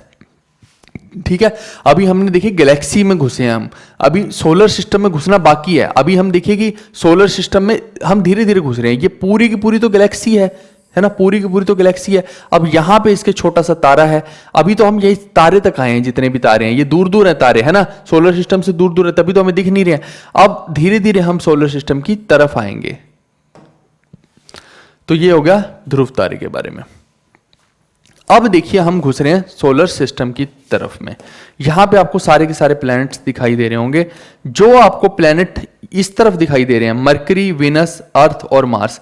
मरकरी ये छोटा सा, ये विनस, ये अर्थ और ये मार्स, ये जो चारों हैं इनको बोलते हैं टेरेस्ट्रियल प्लैनेट। यहां पे क्या है, रॉक का सरफेस है, यानी कि ये रॉकी प्लैनेट है, यहां पे आप पैर रख सकते हैं। लेकिन वहीं पे आप जुपिटर की बात करिए, सैटर्न की बात कीजिए, यूरेनस की और नेपच्यून की, तो इन सबको आप अगर देखेंगे तो ये क्या है, ये जोवियन प्लैनेट है। जोवियन प्लैनेट का मतलब है गैस के बने हुए हैं। यहां पे अगर आप पैर रखोगे तो नीचे ही धंस जाओगे, क्योंकि गैस है यहां पे। यहाँ वो पत्थर नहीं है कि आपने यूं, चट्टान नहीं है कि यूं पैर रख लिया, यहां पे गैस के बने हुए हैं। ठीक है दोस्त। अच्छा, एक और चीज आपको ध्यान रखनी है यहां पे कि दो प्लैनेट ऐसे हैं जिनका की जो घूमने का मोशन है ना वो बिल्कुल अलग है। यानी कि आप देखिए, अर्थ अगर ऐसे घूम रही है तो जो विनस है ना वो इसके अपोजिट डायरेक्शन में घूमेगा रियलिटी में। ठीक है, ये एक एनिमेशन है, एनिमेशन पे मत जाना। अर्थ ऐसे घूमेगी तो विनस इस तरफ को घूमेगा इन रियलिटी। और ऐसे ही क्या है, दो चीजें हैं, विनस और यूरेनस जो है इनका मोशन एक जैसा रहता है। ये यूरेनस हो गया और ये विनस हो गया। ठीक है, विनस और यूरेनस, इन दोनों का केवल 8 के 8 प्लैनेट्स में से केवल यही दो प्लैनेट है जिनका मोशन बाकी सबसे अलग है। बाकी सबसे अलग का मतलब है कि ये क्लॉकवाइज घूमते हैं। अगर ऐसे नहीं समझ आ रहा है क्लॉकवाइज, तो अगर आपको पेपर के अंदर देखिए ये वर्ड भी आ सकता है कि ये प्रोग्रेड डायरेक्शन में घूम रहे हैं। तो ये प्रोग्रेड डायरेक्शन ध्यान रखिएगा कि होती क्या है, ये क्लॉकवाइज डायरेक्शन होती है। या फिर आप इसको बोल सकते हैं, क्योंकि क्लॉक देखिए कि किस तरफ से देख रहे हैं वो तो समस्या हो जाएगी, तो आप या एक और चीज से देख सकते हैं कि इसको ईस्ट टू वेस्ट घूम रहे हैं ये। ठीक है दोस्त, तो ईस्ट से वेस्ट घूम रहे हैं। जैसे कि मैं यहाँ पे आपको थोड़ा सा बना के दिखाऊं तो ये नॉर्थ है, ये साउथ है, इधर ईस्ट हो गया, इधर वेस्ट हो गया। तो ये जो प्लैनेट होते हैं ना, यूरेनस और वेनस, ये क्या है, यूं घूम रहे हैं ईस्ट से वेस्ट। लेकिन बाकी के जितने भी प्लैनेट है ना वो कैसे घूमते हैं, वो वेस्ट टू ईस्ट घूमते हैं ऐसे करके। Rest all 6 planets rotate anti clockwise, वो एंटी क्लॉकवाइज घूमते हैं, या फिर आप बोलेंगे कि रेट्रोग्रेड डायरेक्शन में घूमते हैं। या फिर आप देखिए ये प्रोग्रेड है, ये क्या है, रेट्रोग्रेड है। ये वर्ड याद रखने, ये एनसीईआरटी में लिखे हुए हैं। और या फिर आप ये बोल सकते हैं कि ये वेस्ट टू ईस्ट घूमते हैं, यानी कि आप यहां पे अंगूठा रखिए और यूं घुमाइए, ये क्या हो गया, वेस्ट से ईस्ट हो गया। आप वेस्ट पे अंगूठा रख के गोल घुमाइए, ये वेस्ट टू ईस्ट हो गया। अगर आपको ईस्ट से वेस्ट घुमाना है तो आप ईस्ट पे अंगूठा रखिए और यूं घुमाइए, तो ये ईस्ट से वेस्ट हो गया, है ना। तो ईस्ट से वेस्ट कौन कौन से, वेनस और यूरेनस। और वेस्ट से ईस्ट कौन से घूमते हैं, ये घूमते हैं बाकी के 6 प्लैनेट। ठीक है दोस्त। अब देखिए कि सोलर सिस्टम का पार्ट कौन कौन है। मेन है अर्थ, सबसे पहले तो सेंटर में कौन है, सन है। सन के बाद मरक्यूरी, मरक्यूरी के बाद विनस, फिर अर्थ, फिर मार्स, फिर जुपिटर, फिर सैटर्न, फिर यूरेनस, फिर नेपच्यून। पहले प्लूटो हुआ करता था प्लैनेट, अब वो नहीं है, उसकी बात हम आगे करेंगे। ठीक है दोस्त, उन्हीं के बारे में अभी ये सारे प्लैनेट्स के बारे में डिपिक्शन दी है। अब मैं सबसे पहली बात जो अपनी करने वाला हूं, मैं करने वाला हूं बात सन के बारे में। ठीक है दोस्त, तो चला भी देता हूं इसके एनिमेशन को। आप देखिए, मैंने बोला था कि कोई भी चीज यूनिवर्स में स्थिर नहीं है, हर चीज मूव कर रही है। तो आप देखिए कि जो सन है ना वो भी मूव कर रहा है, ये एस्ट्रॉइड की बेल्ट भी मूव कर रही है, ये प्लैनेट्स भी सन के चारों तरफ मूव करेंगे। यानी ये मैंने सन की बात की है। सन जो है ना, ये हमेशा सन भी जो है मूव करते हुए आपको यहाँ पे दिखाई देंगे। अब सन जो है, हम बोलते हैं सबसे ब्राइटेस्ट स्टार, अगर हम कोई पूछ ले तो हम बोलेंगे वो सन ही है। ठीक है, सन के बाद कौन आ जाएगा, सीरियस आ जाएगा। तो अब देखिए कि इसके अंदर 99.86% जो मास है ना हमारे पूरे सोलर सिस्टम का, मास की मैं बात कर रहा हूं, यानी कि पूरे सोलर सिस्टम का अगर मास निकाला जाए तो जो 99.86% है वो क्या है, वो केवल और केवल सन है। तो यहीं से आपको पता लग सकता है कि इसकी इंपॉर्टेंस क्या है। यानी अगर सन को एक साइड कर दें और बाकी को एक साइड कर दें तो एक बराबर भी नहीं हो रहे हैं ये। तो अगर मैं ये देखूं इसके अंदर की टेम्परेचर क्यों हाई है सन का, डेंसिटीज क्यों हाई है, तो इसके पीछे का कारण क्या है, न्यूक्लियर फ्यूजन रिएक्शन इसके पीछे का कारण है। अब आप देखिए कि अगर आप केमिस्ट्री पढ़ के आ रहे हैं हमसे, तब तो आपको समझ में आएगा कि न्यूक्लियर फ्यूजन वगैरह होती क्या है। मैंने उसके अंदर भी आपको बताया था कि आप देखिए कि जैसे केमिस्ट्री में पीरियोडिक टेबल भी पढ़ा कि हीलियम है, हीलियम के पास हाइड्रोजन है, हाइड्रोजन के पास कितने इलेक्ट्रॉन है, 1। और हीलियम ये कब बनेगा, जब हीलियम के पास कितने होते हैं, 2 इलेक्ट्रॉन। अगर इसके पास एक और इलेक्ट्रॉन कहीं से अरेंज हो जाए, इसी को मिल जाए पूरे का पूरा, तो क्या बन जाएगा, ये बन जाएगा हीलियम। तो उसके लिए एक और हाइड्रोजन की जरूरत होगी। इस हाइड्रोजन से ये पूरा का पूरा इलेक्ट्रॉन इसको लेना पड़ेगा, तभी ये होगा। तो जब ये इस हाइड्रोजन से इलेक्ट्रॉन अगर पूरा लेगा ना, तो इसको क्या करना पड़ेगा, ये यहां का बॉन्ड तोड़ना पड़ेगा, तभी ये वाला बॉन्ड जहां पे जाके बनेगा। तो क्योंकि ये बॉन्ड तोड़ना पड़ेगा, तो जैसे ही टूटेगा ना, तो उसमें से बहुत ही ह्यूज अमाउंट की एनर्जी निकलती है, और इसी को क्या बोलते हैं, न्यूक्लियर फ्यूजन बोलते हैं। और ये एक चेन रिएक्शन होती है, ये ऐसा नहीं कि रुक जाएगी, ये नहीं रुक सकती।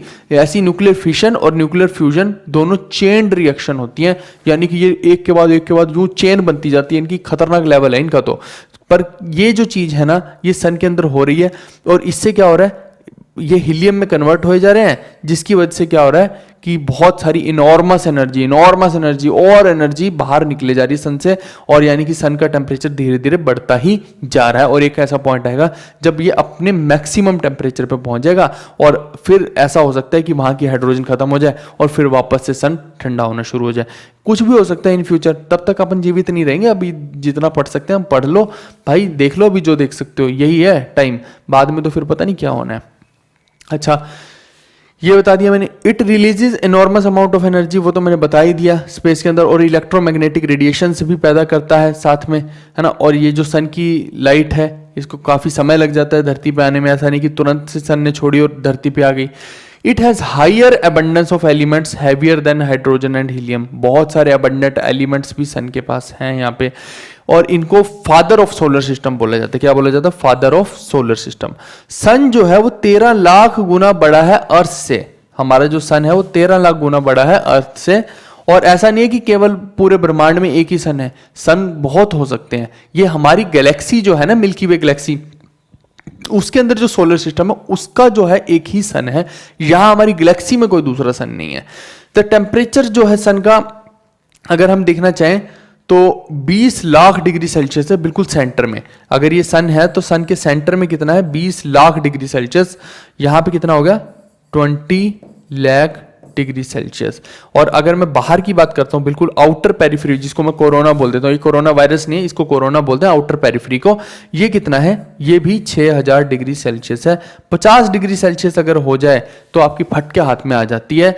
आप कभी रुमाल, कभी एसी, कभी कूलर ढूंढ रहे होते हो, ठंडा पानी ढूंढ रहे होते हो, ये मैं 6000 डिग्री सेल्सियस की बात कर रहा हूं। आप 50 डिग्री सेल्सियस बर्दाश्त नहीं कर सकते हैं, समझ रहे हैं। तो सन के ऊपर भेजेंगे भी कैसे किसी चीज को, अभी सुना है कि शायद किसी चीज को भेजा है सन के ऊपर, और थोड़ा थोड़ा सा अंदाजा लगने लग गया, पर पता नहीं कौन सा मेटल वगैरह के बना के भेजे उस चीज को, कि भैया जिसके ऊपर कोई फर्क ही नहीं पड़ रहा इतनी हीट का। ये भी कमाल की चीज है। इसीलिए सन के बारे में हम ज्यादा अभी तक चीजें पता लगा भी नहीं पाए हैं। Like the earth sun also rotates on its axis, तो वो मैं वैसे भी दिखा ही चुका हूं कि सन भी अपनी एक्सिस पे यूं गोल घूमता है। अब मैं बात करता हूं मरक्यूरी की।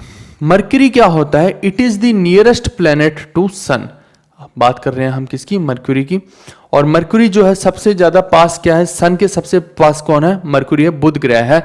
और इस क्योंकि यार ये सबसे पास है, तो इसका जो रेवोल्यूशन पीरियड है, आप देखिए ना, चक्कर लगाना है सन के, तो सबसे पास है तो आसानी से चक्कर लगा लेगा, लंबा चक्कर नहीं है, तो इसलिए केवल 88 डेज में ही लगा लेता है। इसीलिए इसको फास्टेस्ट प्लैनेट भी बोला जाता है मोशन की टर्म्स में। और इसकी कोई भी सैटेलाइट नहीं होती है। 2 ऐसे हैं जिनकी कोई सैटेलाइट नहीं है, एक तो हो गया मरक्यूरी, एक हो गया वेनस। इन दोनों की कोई सैटेलाइट ही नहीं है, कोई मून नहीं है इनका, ठीक है दोस्त। सैटेलाइट और मून एक ही बात है। यूजुअली क्या होता है कि मून हो गया एक तरह से नेचुरल सैटेलाइट जो होता है, और सैटेलाइट हम कह देते हैं जैसे हमने ऊपर छोड़ दी कोई सैटेलाइट। बट ठीक है, आपको अगर कहीं भी सैटेलाइट देखना को मिलेगा तो आप मून ही समझ लीजिएगा, उसका चंद्रमा समझ लीजिएगा। इसको हम उपग्रह भी बोल देते हैं।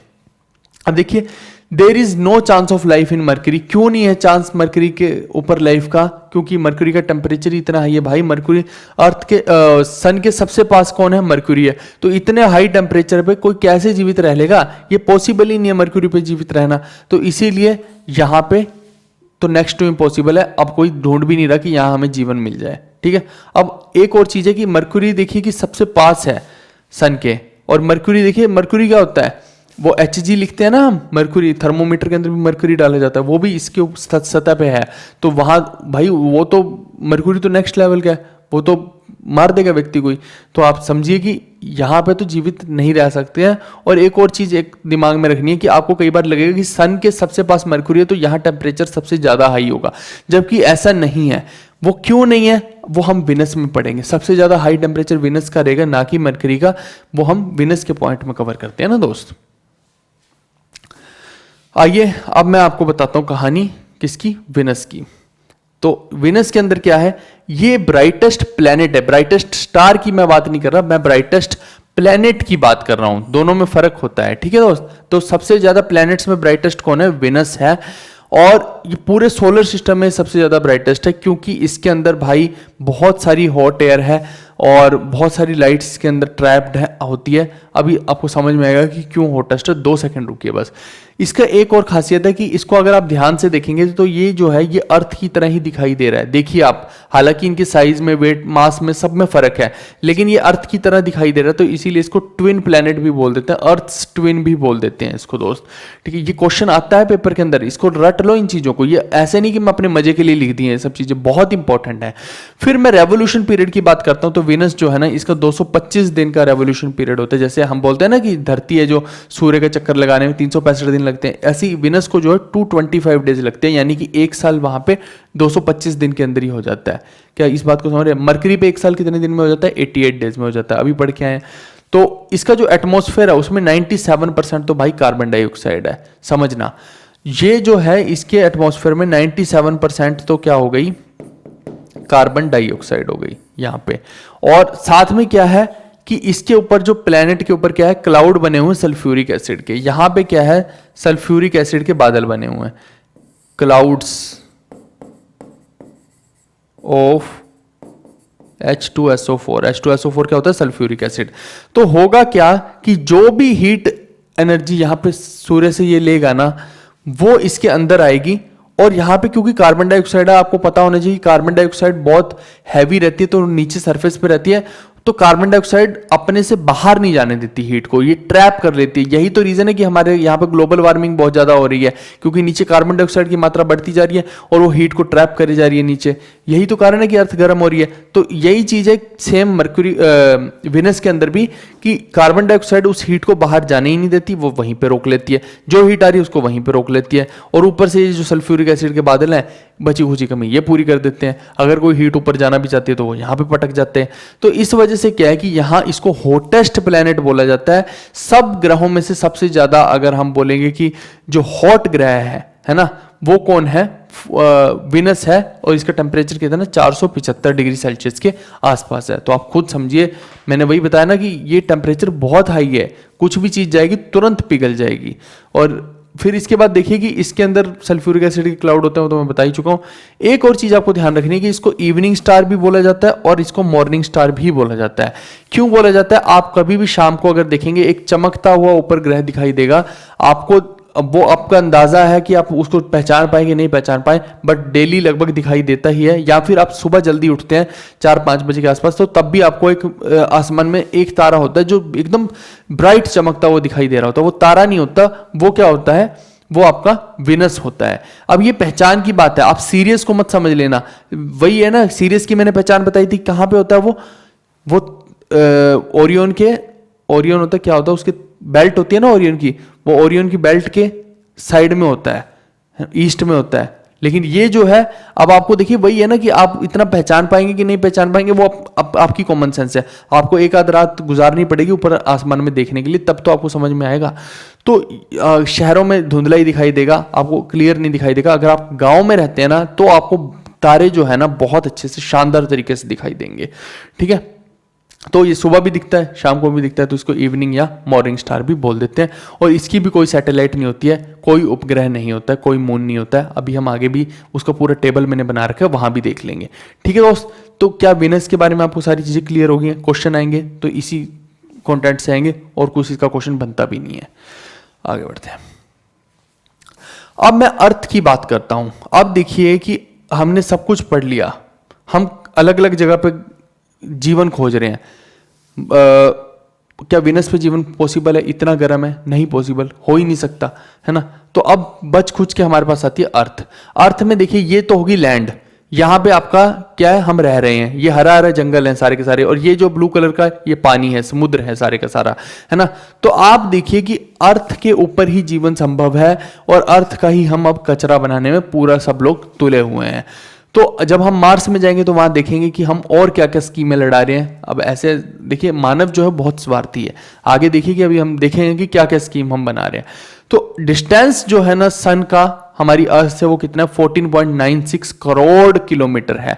अच्छा, आपको मैं एक चीज बता दूं कि ऊपर जितने भी डिस्टेंसेस स्पेस में होते हैं, अगर कभी आपसे पूछ लिया जाए कि डिस्टेंसेस कैसे मेजर किए जाते हैं, उसकी यूनिट क्या होती है, तो आप बोलेंगे लाइट ईयर होती है। क्यों? क्योंकि आप देखिए कि यूनिट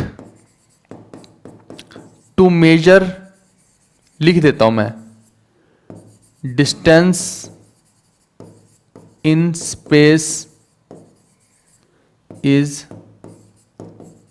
लाइट ईयर। ये नोट कर लेना एक चीज। अब आप सोच रहे होंगे कि ऐसा क्यों है, लाइट ईयर होती क्या चीज है। आप देखिए कि अब मैं ये बोल रहा हूं 14.96 करोड़ किलोमीटर, व्हाट ए वेग आइडिया। क्या ये थोड़ा सा उचित भी लग रहा है? देख के अजीब सा लग रहा है।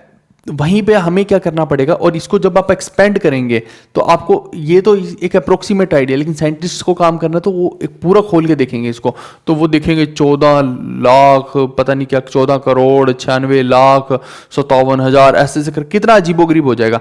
लेकिन वहीं पे क्या होता है कि आपको एक चीज पता होनी चाहिए, जो लाइट है ना वो 3 लाख किलोमीटर एक सेकेंड में कवर करती है। जी हाँ, लाइट की स्पीड से तेज हमें कोई स्पीड नहीं पता आज तक। हमें इतना पता है कि लाइट की स्पीड जो होती है सबसे तेज होती है। तो 3 लाख किलोमीटर लाइट चल सकती है केवल एक सेकंड के अंदर। आप एक सेकंड में 1 किलोमीटर नहीं जा पाएंगे, है ना। आप देखिए फास्ट से फास्ट चीज भी 1 किलोमीटर नहीं जा पाएगी, जबकि साउंड की स्पीड कितनी होती है, 340 मीटर पर सेकंड के आसपास होती है। लेकिन लाइट की कितनी है, 3 लाख किलोमीटर पर सेकंड में बोल रहा हूं। तो यानी कि एक सेकंड में लाइट कितनी ट्रैवल करती है, 3 लाख।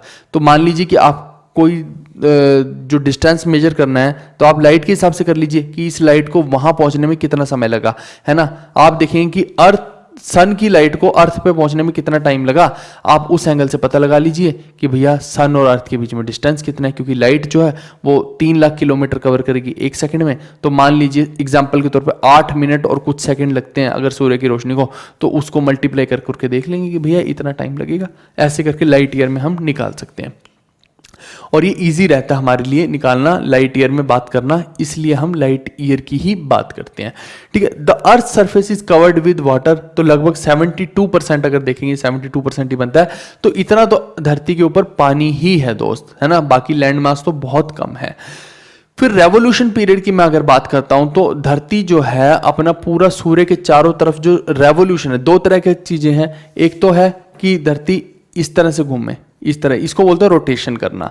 ये इससे क्या होता है, दिन और रात होते हैं इससे, इस रोटेशन से। लेकिन जो सीजन का चेंज होता है, कभी सर्दी आ रही है, कभी गर्मी आ रही है, कभी बसंत पंचमी आ रही है ना, तो वो कहां से हो रहा है, वो ऐसे हो रहा है कि ये सन मान लीजिए तो अर्थ ऐसे घूम रही है, ये इसके चारों तरफ भी तो चक्कर लगा रही है अर्थ, है ना, इसके चारों तरफ भी यूं चक्कर लगा रही है अर्थ। इसको बोलते हैं रेवोल्यूशन। तो ये जो रेवोल्यूशन, जो सूर्य के चारों तरफ यूं यूं जो चक्कर लग रहा है, उसका अगर हम टाइम पीरियड देखें तो वो कितना है, वो हमारा, उसी को हम एक साल भी बोलते हैं, वो हमारा है 365 डेज और साथ में 6 आवर्स एंड 9 मिनट्स। तो आप देखिए कि ये मैंने क्यों एग्जैक्ट लिखा। यूजुअली आपको लग रहा होगा कि सिर्फ 365 दिन ही तो होते हैं, उसी को तो एक साल बोलते हैं। जी नहीं, ये जो 6 घंटे और 9 मिनट है ना, इसी के चक्कर में ये लगभग आपका देखिए 1/4 ऑफ डे बन जाएगा। एक दिन में 24 घंटे हो गए, तो 1/4 अगर देखूंगा तो कितने हुए, 6 चौके 24 होता है ना, तो लगभग 6 घंटे हो गई है। तो ये जो लीप ईयर आता है ना आपका हर 4 साल के बाद, वो लीप ईयर इसीलिए आता है क्योंकि आप देखिए कि हर 4 साल बाद क्या होता है, ये 4 साल बाद 24 घंटे बन गए, तो वो क्या बन गया, एक दिन एक्स्ट्रा बन गया, जिसको हम फरवरी में काउंट कर लेते हैं, 29 फरवरी बोल देते हैं ना, यही तो बोलते हैं। तो इस वजह से क्या होता है, 4 साल में ये 6 तो 6 चौके 24, तो 24 घंटे बन गए, यानी एक दिन पूरा बन गया। इस वजह से हम उसको 366 डेज काउंट करते हैं लीप ईयर को। तो ये एग्जैक्ट आज मैंने आपको लगभग आइडिया से बता दिया। फिर स्पीड ऑफ रेवोल्यूशन की मैं बात करता हूं तो ये 29.8 किलोमीटर ऐसे चल जाती है एक ही सेकंड में अर्थ, समझ गए। अब इसके बाद अगर अर्थ का आपको पोलर रेडियस देखना है तो वो मैंने लिख दिया यहाँ पे, और इक्वेटोरियल रेडियस देखना है तो वो भी यहाँ पे मैंने मेंशन कर दिया। ये दोनों ही रेडियस आप देख सकते हैं। फिर रोटेशन पीरियड की मैं बात करता हूँ तो 23 अर्थ का 23 आवर 56 मिनट और 4 सेकेंड है। यानी कि अर्थ जो घूम रही है ना वो पूरे 24 घंटे के अंदर चक्कर नहीं लगाती है अपनी धुरी पे वो 24 घंटे में चक्कर नहीं लगाती है। अगर पूरा बोले एग्जैक्ट बोलूं तो 23 आवर 56 मिनट और 4 सेकेंड में लगाती है। तो ये आपको पता होनी चाहिए चीजें। फिर हाईएस्ट पॉइंट अगर मैं बोल दूं अर्थ पे कौन सा है, तो अर्थ देखिए ऐसा नहीं है कि अर्थ प्लेन है। अर्थ के ऊपर मैंने बोल दिया ना कि पर्वत भी बने हुए, सब कुछ ऐसे है अर्थ के ऊपर, तो सब कुछ है। तो जो सबसे हाईएस्ट पॉइंट है वो माउंट एवरेस्ट है, जिसकी हाइट कितनी है 8848 मीटर। तो ये बहुत बड़ी हाइट हो गई है ना। तो सबसे ऊंचा पर्वत है, यही सबसे हाईएस्ट पॉइंट है। और अगर मैं डीपेस्ट पॉइंट बोलूं तो वो कहां पे है, वो समुद्र है, समुद्र के तल में होगा। समुद्र के तल में है तो सबसे नीचे जाएंगे तो डीपेस्ट पॉइंट कहां पे है, मरियाना ट्रेंच में है। तो ये मरियाना की जो खाई है पूरी की पूरी मरियाना ट्रेंच है, वहां ये है कहां पे, ये पैसिफिक ओशियन के अंदर है, प्रशांत महासागर में। और इसकी गहराई कितनी है 10,994 मीटर। ठीक है, यानी हम ऊपर इतना नहीं है हमारी अर्थ। वो भी बोलते हैं ना कि ये व्यक्ति जितना ऊपर है उससे कहीं ज्यादा नीचे है। तो ये वही वाली चीज है, जितना अर्थ के ऊपर है ना ये पर्वत, उससे कहीं ज्यादा तो नीचे है। और मैं आपको बता रहा हूँ कि जैसे स्कूबा डाइविंग होती है, स्कूबा डाइविंग में नीचे जाना होता है ना। मैंने उसमें बताया था कि अंदर नाइट्रोजन के साथ हीलियम भी, ऑक्सीजन के साथ हीलियम भी मिक्स करते हैं। मैंने आपको केमिस्ट्री में बताया था ये स्कूबा डाइविंग के अंदर।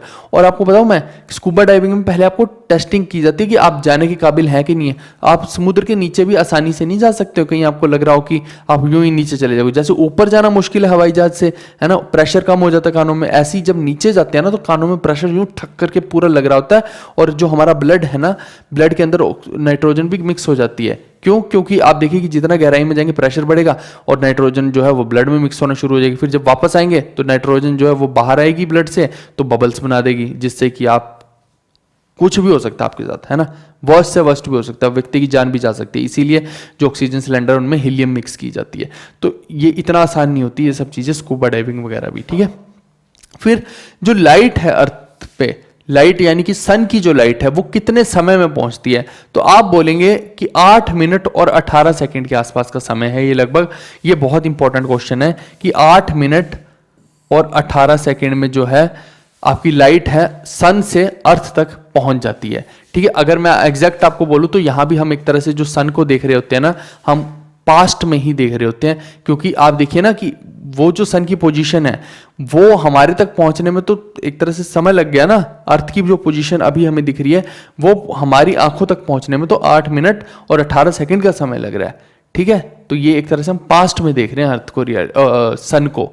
ठीक है, अगर हम एग्जैक्ट देखें तो। अच्छा, आगे बढ़ने से पहले एक चीज मैं और बता दूं कि ये जो आपने देखा ना कि पोलर रेडियस और इक्वेटोरियल रेडियस, आप मेरे को बताओ कि अगर अर्थ बिल्कुल गोल होती तो एक स्फीयर के अंदर क्या होता है, चाहे आप रेडियस ऊपर को देख लो, नीचे को देख लो, साइड से, इधर से, रेडियस हमेशा सेम ही रहता है। लेकिन यहाँ पे आप देखिए कि अर्थ का जो पोलर रेडियस है वो तो 6357 किलोमीटर है, और जो इक्वेटोरियल रेडियस है यानी कि ऐसे जो रेडियस है वो कितना है 6378 किलोमीटर है। इसका मतलब है कि जो अर्थ का ये पोलर रेडियस मतलब यूं ऊपर वाला रेडियस ये तो कम है और यूं गोलाई में जो है ये ज्यादा है। इसका मतलब क्या हो गया कि अर्थ को, जैसे आप समझिए कि अर्थ पूरी गोल नहीं है, ये ऐसे करके धसा रखा हो, है ना। तो इस तरह की अर्थ की शेप है, स्फीरोइडल सी। एग्जैक्ट आप ये नहीं बोल सकते कि अर्थ स्फीयर है। ठीक है, आप समझिए कि अर्थ को जैसे ऐसे कंपैक्ट कर दिया हो, आप पूरा गोला नहीं है, हल्का सा यूं है, यूं टिल्टेड फॉर्म में है गोला। ठीक है दोस्त, अब आगे बढ़ते हैं। अब नेक्स्ट प्लेनेट हमारा कौन सा है, हम नेक्स्ट प्लेनेट पे आ चुके हैं दोस्त, और हमारा नेक्स्ट प्लेनेट है मार्स। अब देखिए मार्स की कहानी भी मैं अभी आपको समझाता हूं, पहले मैं इसकी वीडियो एक बार चला लूं। ठीक है, अब देखिए कि इसको रेड प्लेनेट बोला जाता है। सबसे पहले तो ये देखिए कि आप इसे पूरा आपको रेड दिख रहा होगा। दो क्वेश्चन बनते हैं, रेड प्लेनेट कौन सा और प्लेनेट जिसके ऊपर रेड स्पॉट है। तो इसके ऊपर रेड स्पॉट नहीं होता है, वो जुपिटर पे होता है। ये रेड प्लेनेट पूरा का पूरा ही प्लेनेट रेड है। क्यों? क्योंकि ये जितनी भी इसके ऊपर मिट्टी है ना मार्स के ऊपर, ये इसके अंदर क्या है, आयरन ऑक्साइड है। और आयरन जहां भी आ जाएगा वो क्या करेगा, मिट्टी को लाल कर देगा। आयरन हमेशा क्या करता है, चीजों को लाल कर देता है। इस वजह से पूरे का पूरा मार्स जो है हमें वो रेड कलर का दिखाई देता है। वही इसकी सॉइल में क्या है, आयरन ऑक्साइड है, इस वजह से। तो ये क्वेश्चन बनता है, बहुत इंपॉर्टेंट क्वेश्चन है, इसको एग्जाम के पॉइंट ऑफ व्यू से लेके चलो आप। फिर इसके ऊपर क्या है, बिग डेजर्ट्स फाउंड होते हैं इन इट्स सरफेस। बहुत सारे जो है यहाँ पे बड़े बड़े मरुस्थल हैं मार्स के ऊपर, ठीक है दोस्त। और मार्स के ऊपर क्या है, कार्बन डाइऑक्साइड, नाइट्रोजन डाइऑक्साइड और बाकी की इनर्ट गैसेस भी हैं। अब जैसे ही हम इस चीज को देखते हैं तो हमारे दिमाग में एक चीज आती है कि भैया बाकी के प्लैनेट्स में तो लाइफ नहीं थी, तो यहाँ पे पॉसिबल हो सकती है। जी हाँ, अब साइंटिस्ट बस यही खोज रहे हैं कि यहाँ पे पानी वगैरह भी मिल जाए, गैसेस तो मिल गई, पानी वगैरह भी किसी तरीके से मिल जाए। उसके बाद ये लोग क्या करेंगे, यहाँ पे बहुत सारे प्रोजेक्ट्स चले हुए हैं, बस ये होड़ लगी हुई है कि भैया मार्स के ऊपर जो सबसे पहले मार्स के अंदर पानी खोज लेगा, ये कर लेगा, वो कर लेगा, फलान कर लेगा, धमकान कर लेगा। अल्टीमेटली इन्होंने क्या करना है, एनर्जी का रिसोर्स क्रिएट करना है। आप देखिए कि अभी अर्थ के ऊपर अगर आप न्यूक्लियर पावर प्लांट लगाएंगे तो वेस्ट का डिस्पोजल कहां करेंगे, वो रेडियो एक्टिव होता है। जहां भी उसका डिस्पोजल करेंगे या जहां भी प्लांट लगाएंगे व्यक्ति मर सकते हैं, उनकी लाइफ एक्सपेक्टेंसी कम होगी। लेकिन अगर आप इसी चीज को ऑटोमेट करके मार्स पे लगा दिया किसी ने, तो वहां तो कोई समस्या ही नहीं है रेडियो एक्टिविटी की, कोई रह तो रहा नहीं है वहां। तो वहां पे क्या है कि जितनी भी कंपनीज हैं ग्रीन एनर्जी के नाम पे, अब एनर्जी आएगी कहां से, तो वो ही तो सब गेम है ना। फिर उसको बेचेंगे भंडार इकट्ठा करके एनर्जी का, तो वो एनर्जी जो है ना, ये सोच रहे हैं कि हम मार्स के ऊपर चले जाएं। ऊपर से वहां पे डेजर्ट्स भी हैं, एटमॉस्फेयर तो वहां पे कूल है, लेकिन क्या है कि आपको पता है कि रेत की खूबी क्या होती है, दिन में गर्म और रात को ठंडी, वही वाला सीन है। तो ये क्या करेंगे, उसको भी एक्सप्लॉइट करेंगे और वहां पे जो है अपने बड़े बड़े प्लांट्स भी लगाएंगे। और ये पॉसिबल सिर्फ इनको दिख रहा है कि मार्स पे ही हो सकता है। इस वजह से ये हाईली कॉम्पिटिटिव वर्क है कि भैया मार्स के ऊपर सारी की सारी चीजों की खोज करेगा कौन, ठीक है। It is the second smallest planet in the solar system. अगर छोटे ग्रहों में बात करें तो ये सेकंड स्मॉलेस्ट है, ठीक है दोस्त। फिर distance from earth to Mars अगर देखा जाए तो ये इतना बड़ा डिस्टेंस है, इतना इंपॉर्टेंट नहीं है, बट आप फिर भी मैंने क्या बोला आपको कि आजकल इसके ऊपर थोड़ी सी इनोवेशंस हो रही हैं, देखा जा रहा है, तो थोड़ा सा इंपॉर्टेंट हो सकता है। तो आप आइडिया लगा सकते हैं यहां से, ठीक है। फिर वेदर लगभग कोल्ड सा रहता है, क्योंकि आप देखिए अर्थ का वेदर समझ लीजिए कि आपको पता है विनस गर्म है, अर्थ का वेदर मॉडरेट है, कभी ठंडा कभी गर्म। अब ऑब्वियसली बात है, जैसे जैसे दूर जाते रहेंगे ना, अब अर्थ से आगे तक जाते रहेंगे तो हमें एटमॉस्फेयर बहुत ज्यादा ठंडा मिलता रहेगा। लेकिन यहाँ ऐसा इतना ठंडा नहीं कि आप बर्दाश्त नहीं कर सकते, आप बर्दाश्त कर सकते हैं इस ठंडे को। फिर distance of Mars from sun बोले तो 142 मिलियन माइल्स है, इतना इंपॉर्टेंट नहीं है, बस मैंने लिख दिए हैं ये। और distance of earth from sun बोले तो 93 मिलियन माइल है। फिर दो सैटेलाइट अगर पूछ लिया जाए, ये बहुत इंपॉर्टेंट है कि मार्स की दो नेचुरल मून पूछ लें या दो सैटेलाइट पूछ लें तो मोस्ट इंपॉर्टेंट कौन से हैं, एक है डेमोस और दूसरा क्या है, फोबोस। तो ये आप मार्क करके रख लो, ये सबसे ज्यादा इसके अंदर इंपॉर्टेंट हो जाएगा। रेड प्लैनेट बोलते हैं मार्स को। लेकिन आप देखिए अब हम आए हैं जुपिटर पे। जुपिटर पे आप देखिए कि इसको क्या बोलते हैं, इसकी पहचान कहां से है वो समझिए। मैं अभी आपको दिखा रहा हूं, यहां देखिए जरा, ये जो एक आपको प्लेनेट के अंदर ये दिख रहा है, ये डॉट, ये जो है ना, इसी को क्या बोलते हैं, रेड डॉट बोलते हैं। तो कई बार पेपर के अंदर क्वेश्चन आ चुका है और आगे भी आ सकता है कि जायंट रेड स्पॉट कहां पे है। तो ये देखिए, ये जो जायंट रेड स्पॉट है ना, ये कहां है, ये जुपिटर के ऊपर है। ये मैंने दिखा दिया, ये रहा जायंट रेड स्पॉट, ठीक है, ये गोल सा दिख रहा है आपको, यही जायंट रेड स्पॉट है। और जो ये सबसे बड़ा प्लेनेट अगर कोई पूछ ले तो आप बोलेंगे जुपिटर ही सबसे बड़ा प्लेनेट है। और जुपिटर के एटमॉस्फेयर पे क्या क्या है, वहां पे आपको मीथेन, अमोनिया और हाइड्रोजन देखने को मिलेगी। ये तीन गैसेस मेजर हैं, यहाँ पे गैसेस का भी आपको अंदाजा रखना है। फिर जो जुपिटर है वो 11 टाइम हैवियर है किससे, अर्थ से। ये भी इंपॉर्टेंट है, यानी कि अर्थ का जो मास है ना और जुपिटर का मास अगर देखा जाए तो अर्थ का मास एक तरह से 11 गुना कम है। यानी कि जुपिटर का मास जो है, अगर अर्थ का मास मान लो 100 किलो है तो जुपिटर का मास उसके 11 टाइम से, यानी कि 1100 किलो हो जाएगा, ऐसे समझिए। और इसके अब देखिए कि इसके अंदर बहुत एक कमाल की चीज भी मैं आपको बताऊंगा, आगे चल के बताऊंगा। अभी के लिए आप इतना याद रखिए कि यहाँ इसके 95 नेचुरल मून्स है, पहले 72 के आसपास हुआ करते थे। 72 भी नहीं आप बोलेंगे, 79 बोलेंगे इसको, 72 नहीं, पहले 79 हुआ करते थे, अब इसके 95 हो गए नेचुरल मून्स, ठीक है। ये नेचुरल मून्स का कंसेप्ट ना अभी मैं बिल्कुल एंडिंग में जब मैं मून्स के बारे में बताऊंगा ना, तो वहां पे एक बहुत मजेदार चीज आपको बताऊंगा कि जुपिटर और सैटर्न के बीच में कंपटीशन चले ही जा रहा है, लेकिन अब सैटर्न बहुत आगे निकल चुका है, वो मैं दिखाऊंगा आपको, है ना। तो 95 नेचुरल मून्स आज की डेट में इसके हो चुके हैं। टेम्परेचर अगर बोले तो -123 डिग्री सेल्सियस, यानी कि एक तो ये गैसियस प्लेनेट है कि गैसेस से बना हुआ है, यानी कि टेरेस्ट्रियल सरफेस है ही नहीं, रॉकी सरफेस है ही नहीं। दूसरा, इतना कम टेम्परेचर, भाई यहां भी लाइफ संभव नहीं है। इसीलिए मैंने बोला कि मार्स के ऊपर ही अब साइंटिस्ट की उम्मीदें हैं। It has a red giant spot, तो वो मैं दिखा ही चुका हूं कि ये रहा रेड जायंट स्पॉट। और जो बिगेस्ट सैटेलाइट अगर बोल दिया जाए, अब तक की जो बिगेस्ट सैटेलाइट जुपिटर की है, तो वो कौन सी है? गैनीमेडे जो है इसकी सबसे बड़ी बिगेस्ट सैटेलाइट है। और ये जो गैनीमेडे है ये बिगेस्ट सैटेलाइट इन सोलर सिस्टम भी है, यानी कि बिगेस्ट ग्रह बोला जाए, बिगेस्ट प्लैनेट तो जुपिटर। अगर इसकी सबसे बड़ी सैटेलाइट बोले तो गैनीमेडे, अगर पूरी सोलर सिस्टम की सबसे बड़ी सैटेलाइट बोले तो वो भी क्या हो जाएगी? गैनीमेडे ही हो जाएगी। आगे बढ़ते हैं, अब हम आ गए हैं सैटर्न की तरफ। तो आप देखिए, इसको भी मैं ऑन कर देता हूं तो आप देख लीजिए। अब यहां पे देखिए कि सैटर्न के अंदर देखिए 7 रिंग्स होती हैं, ये जो आपको दिख रही हैं, ये इसके चारों तरफ जो है, ये क्या है? इसकी टोटल 7 रिंग्स हैं दोस्त। और इसके अब कितने मून्स हो चुके हैं? पहले कम थे, पहले 83 थे, अब 145 नेचुरल मून्स हो चुके हैं। जब से ऐसा हुआ है तो सैटर्न जो है ना हाईएस्ट नेचुरल मून्स के साथ सबसे टॉप पोजीशन पे है इस वक्त। फिर Saturn is the second largest planet after Jupiter, यानी कि सबसे टॉप पे पोजीशन किसकी है? अगर बोले तो सबसे बड़ा है जुपिटर, लेकिन जुपिटर के बाद किसका नंबर आ जाता है? फिर वो सैटर्न का आ जाता है। ठीक है, अगर मैं बोलता हूं कि सबसे लार्जेस्ट सैटेलाइट किसकी है, तो इसकी सबसे लार्जेस्ट सैटेलाइट कौन सी है? टाइटन। टाइटन की आप घड़ियां भी पहनते होंगे, है ना? मेरी तो नहीं है टाइटन की घड़ी, लेकिन अगर बोले सबसे बड़ी सैटेलाइट इसकी तो टाइटन की हो जाएगी, है ना? It is known as galaxy like planet. आप देखिए कि क्योंकि यहाँ पे चारों तरफ इस तरह से ये बना हुआ, और गैलेक्सीज में भी क्या होता है, ऐसी ही शेप बनी होती है गैलेक्सी की, तो इसको गैलेक्सी लाइक प्लैनेट भी बोल दिया जाता है। Saturn has the least density in entire solar system. जितना भी पूरा सोलर सिस्टम है उसमें लीस्ट डेंसिटी किसकी होती है? सैटर्न की होती है। क्यों मैं बोल रहा हूँ? क्योंकि सब ये सारे प्लैनेट क्या है? गैशियस प्लैनेट है ना, गैसेस से बने हुए हैं, तो सबसे लीस्ट डेंसिटी किसकी? सैटर्न की ही है फिर। और टेम्परेचर यहाँ पे -178 डिग्री सेल्सियस, ऊपर से डेंसिटी इतनी कम, तो यहाँ पे तो जीवन बिल्कुल भी संभव नहीं है। और रेवोल्यूशन पीरियड इसका 29.5 ईयर्स है, यानी कि 29.5 साल में एक चक्कर ये लगा रहे हैं। तो इसका मतलब हो गया कि एक साल वहाँ पे कितना हो जाएगा? लगभग 29.5 साल के बराबर, धरती के 29.5 साल के बराबर हो जाएगा। अगर ये एक रेवोल्यूशन सूर्य के चारों तरफ चक्कर लगाने की बात करें तो 29.5 साल में लगा रहे हैं, यानी कि आप समझिए कि अगर कोई व्यक्ति वहां रहे बाई चांस, तो क्या होगा? आज की डेट में 60 साल लगभग एक व्यक्ति की एवरेज उम्र मानी जाती है। तो यानी कि उस प्लेनेट के हिसाब से, सैटर्न के हिसाब से केवल 2 साल में लुढ़क जाएगा वो, है ना?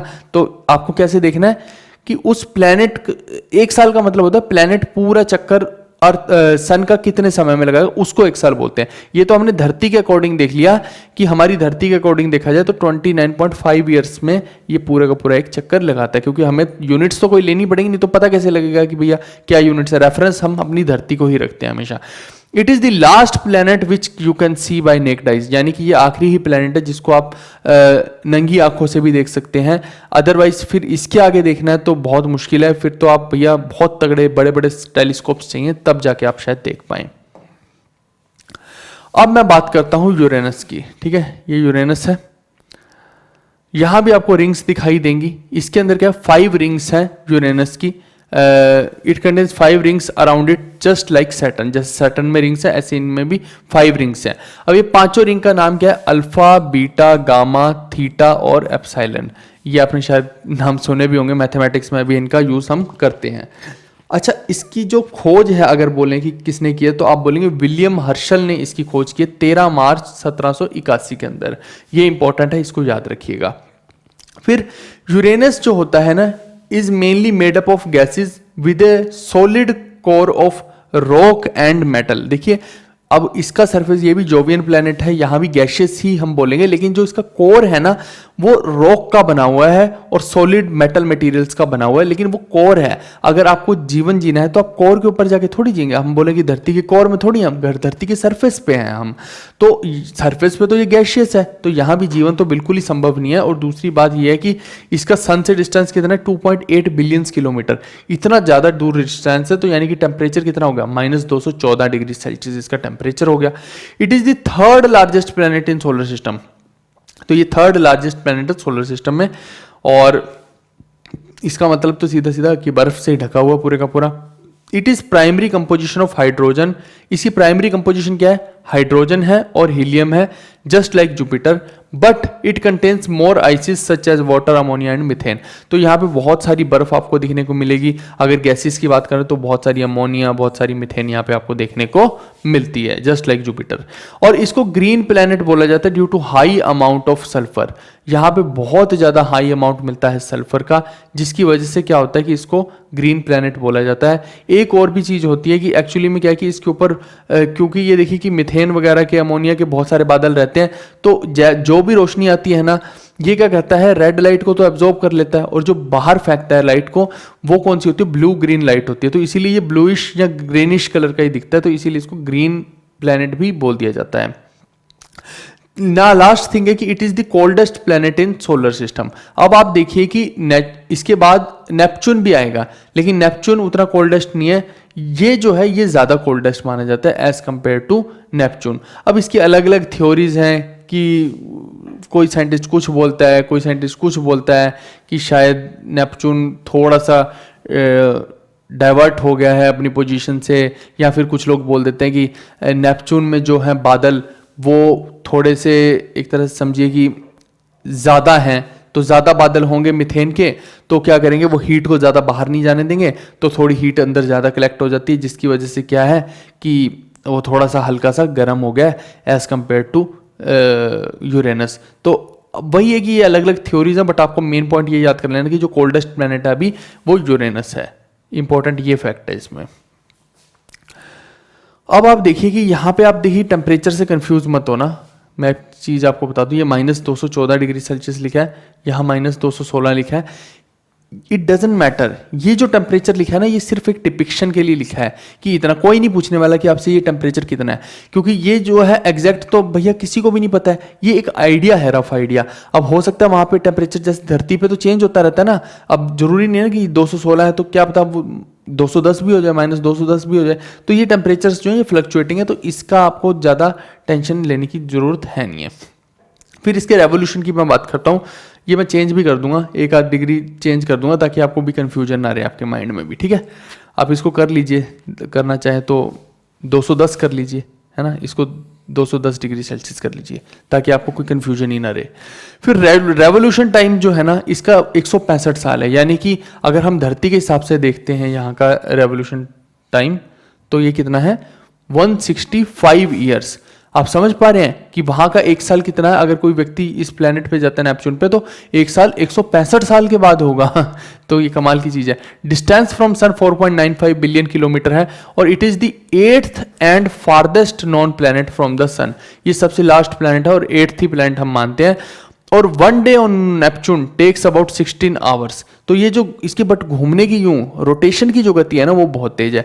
तो वहां पे एक दिन जो है ना वो 16 घंटे में ही हो जाता है, ठीक है दोस्त।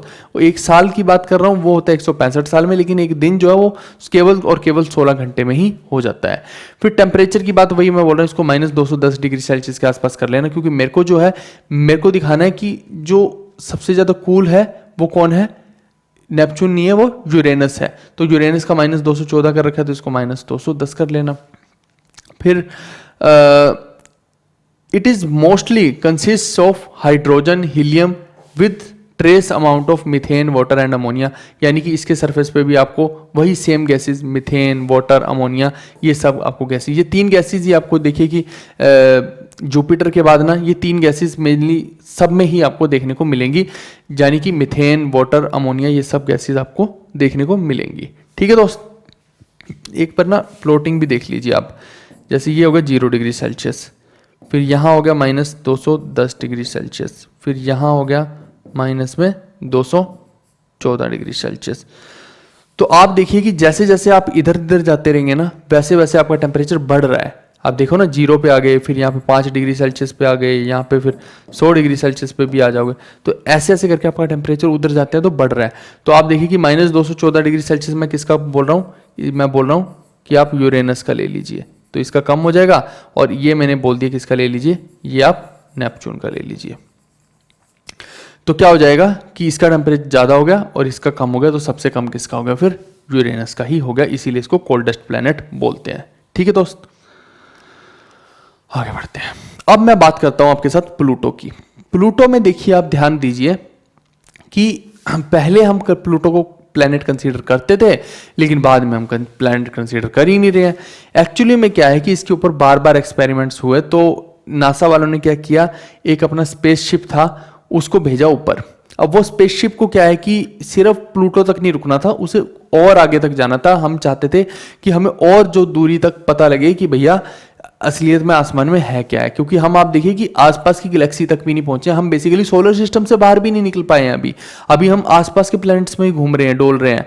और आप देखो कि इतना दूर दूर डिस्टेंसेस हैं कि प्लूटो तक जाने में भी ऐसी की तैसी हो गई हमारी। तो आप देखिए कि हम बाहर निकलेंगे कैसे गैलेक्सी से, बाहर की दुनिया का पता कहाँ से लगेगा हमें। बहुत मुश्किल टास्क है ये, कितनी एनर्जी चाहिए। तो उसके लिए भी हमने क्या किया, जुपिटर की हेल्प ली। जुपिटर का जो, जैसे जुपिटर यूं घूम रहा है, तो जुपिटर जिस स्पीड से घूम रहा है ना, हमने जो यहाँ से स्पेसशिप छोड़ा, हमने उस रॉकेट के अंदर जो, देखिए रॉकेट ना टूटता जाता है ऊपर जाके, और ऊपर जो नीचे वाला फ्यूल वाला पार्ट नीचे रह जाता है, और वो ऊपर जाके वो बस फिर स्पेस के हिसाब से मोशन करता है। और ऐसा नहीं है कि एक दिन में कोई पहुंच जाएगा, 8-10 साल तो लग गए प्लूटो तक पहुंचने में उस रॉकेट को। और वो भी कैसे, उसको जल्दी कैसे पहुंचाया हमने, कि जैसे जुपिटर बहुत तेजी से घूम रहा है, तो जुपिटर के पास से गुजारा उस एंगल से।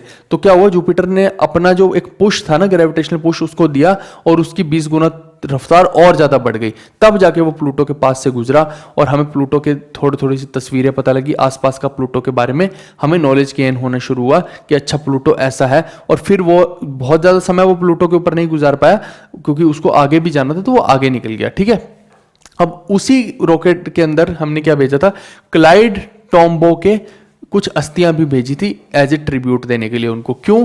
क्योंकि जो प्लूटो का डिस्कवरी थी ना 1930 में, वो क्लाइड टॉम्बो ने किया था। ठीक है, प्लूटो को डिस्कवर, ये आपको ध्यान रखना है। It was considered as 9th planet of solar system. तो ये 9th प्लैनेट कंसीडर किया जाता था, इसीलिए मैंने लिखा वॉज यहां पे। ठीक है, लेकिन अब इसको नहीं किया जाता है। But since 2006 International Astronomical Union announce that कि प्लूटो क्या है, एक ड्वार्फ प्लैनेट है। According to IAU a planet must have 3 important attributes. जब मैंने बोला ना कि वो स्पेसशिप हमने भेजा ऊपर, वो रॉकेट गया वहां पे, तो प्लूटो के पास, तो हमें बहुत सारी तस्वीरें मिली, बहुत सारी इंफॉर्मेशन मिली। उसके बाद हमने अपनी जो थ्योरीज थी साइंटिस्ट ने, उन्होंने थोड़ी सी रिवाइज की। उन्होंने बोला कि हम प्लैनेट ऐसे हर किसी को नहीं मानेंगे, आज से हम उसी को प्लैनेट मानेंगे जो ये 3 कंडीशन को फॉलो करेगा। अब पहली क्या थी कि is in orbit around the sun, तो सन के जो चारों तरफ वो चक्कर लगाए, उसका ऑर्बिट हो। तो ये कंडीशन तो प्लूटो एकदम से क्लियरली पूरी कर रहा था। फिर दूसरा बोला कि has sufficient mass to assume hydrostatic equilibrium a nearly round shape, यानी कि इतना सफिशिएंट मास होना चाहिए उसका कि वो गोला बन जाए, पूरा गोल शेप हो जाए। अगर उसकी आड़ी टेढ़ी शेप है तो उसको हम प्लेनेट नहीं मानेंगे, इतना मास होना चाहिए कि वो पूरा गोल बन जाए, पूरा नहीं तो कम से कम टिल्टेड फॉर्म में ही सही, लेकिन एक गोला जरूर बन जाए, तो उसी को हम प्लेनेट कंसीडर करेंगे। तीसरी कंडीशन, ये दूसरी कंडीशन भी प्लूटो फॉलो कर रहा था, लेकिन तीसरी कंडीशन कौन सी थी कि has cleared the neighbourhood around its orbit. तो क्लियर्ड द नेबरहुड का मतलब है कि आसपास का जितना भी इसका नेबर्स है ना, आसपास के जो प्लूटो के जितने भी नेबर्स हैं, चाहे वो एस्ट्रॉइड हो या कोई भी प्लेनेट हो या मून हो, वो सब जो है वहां पे स्पेस क्लियर रहना चाहिए, है ना, वो खाली स्पेस रहना चाहिए। ये नहीं कि प्लूटो वहां पे डोल रहा है, या तो वो छोटे छोटे पार्टिकल आके प्लूटो के साथ मिल जाए, तब हमें कोई समस्या नहीं है ना, या फिर वहां से दूर चले जाए, मतलब वो स्पेस हमें क्लियर चाहिए। आप ये बोलें कि नहीं भैया वहां पे तो वो भी डोलते रहेंगे, ये प्लूटो भी डोलता रहेगा, सब डोलते रहेंगे मिलके, तो फिर क्या है कि हम उसको इसलिए कंसीडर नहीं कर पाएंगे। फिर तो क्या होगा कि प्लूटो से भी बड़ा कोई बहुत सारा एस्ट्रॉइड घूम रहा होगा, फिर उसको भी प्लेनेट मान लेते हैं, नहीं मान पाएंगे ना, फिर तो समस्या खड़ी हो जाएगी हमारे लिए। तो इसी वजह से यानी कि हम कह रहे हैं कि ये पूरा का पूरा जो उसका चक्कर है, ये क्लियर रहना चाहिए, पूरा का पूरा स्पेस। अगर कोई छोटी मोटी चीज है भी तो वो प्लूटो के ऊपर आ जाए या फिर दूर चली जाए वहां से, तो हम बोलेंगे कि प्लूटो जो है प्लेनेट है। लेकिन अब इसको प्लेनेट नहीं माना जाएगा। धर्म ग्रंथों में देखेंगे तो सूर्य को भी प्लेनेट माना जाता है, लेकिन सूर्य भी प्लेनेट नहीं है। ठीक है दोस्त, अब यहाँ पे टोटल हमारे प्लैनेट्स कितने, 8 प्लैनेट हैं। ठीक है, और एक सूर्य है, एक सन है। अब आप देखिए क्योंकि आप बोलते हैं ना कि सूर्य ग्रहण लग गया, सूर्य ग्रह ऐसे बोलते हैं ना, तो इस वजह से मैं ये बात आपको बता दी। अब जो प्लूटो है वो थर्ड चीज को पूरा नहीं कर रहा है, इसी वजह से इसको ड्वार्फ प्लैनेट बोला जाता है। एक चीज मैं और बता देता हूं, बाकी सब प्लैनेट्स को देखिए ये एक ही प्लेन के अंदर है, ये देखिए इसी प्लेन के अंदर घूम रहे हैं, एक ही प्लेन के अंदर। लेकिन जो प्लूटो है ना, इस प्लेन से आप देखिए ये प्लूटो उठा हुआ है, ये कितना डिग्री उठा हुआ है, ये 17 डिग्री सेल्सियस उठा हुआ है यहाँ से।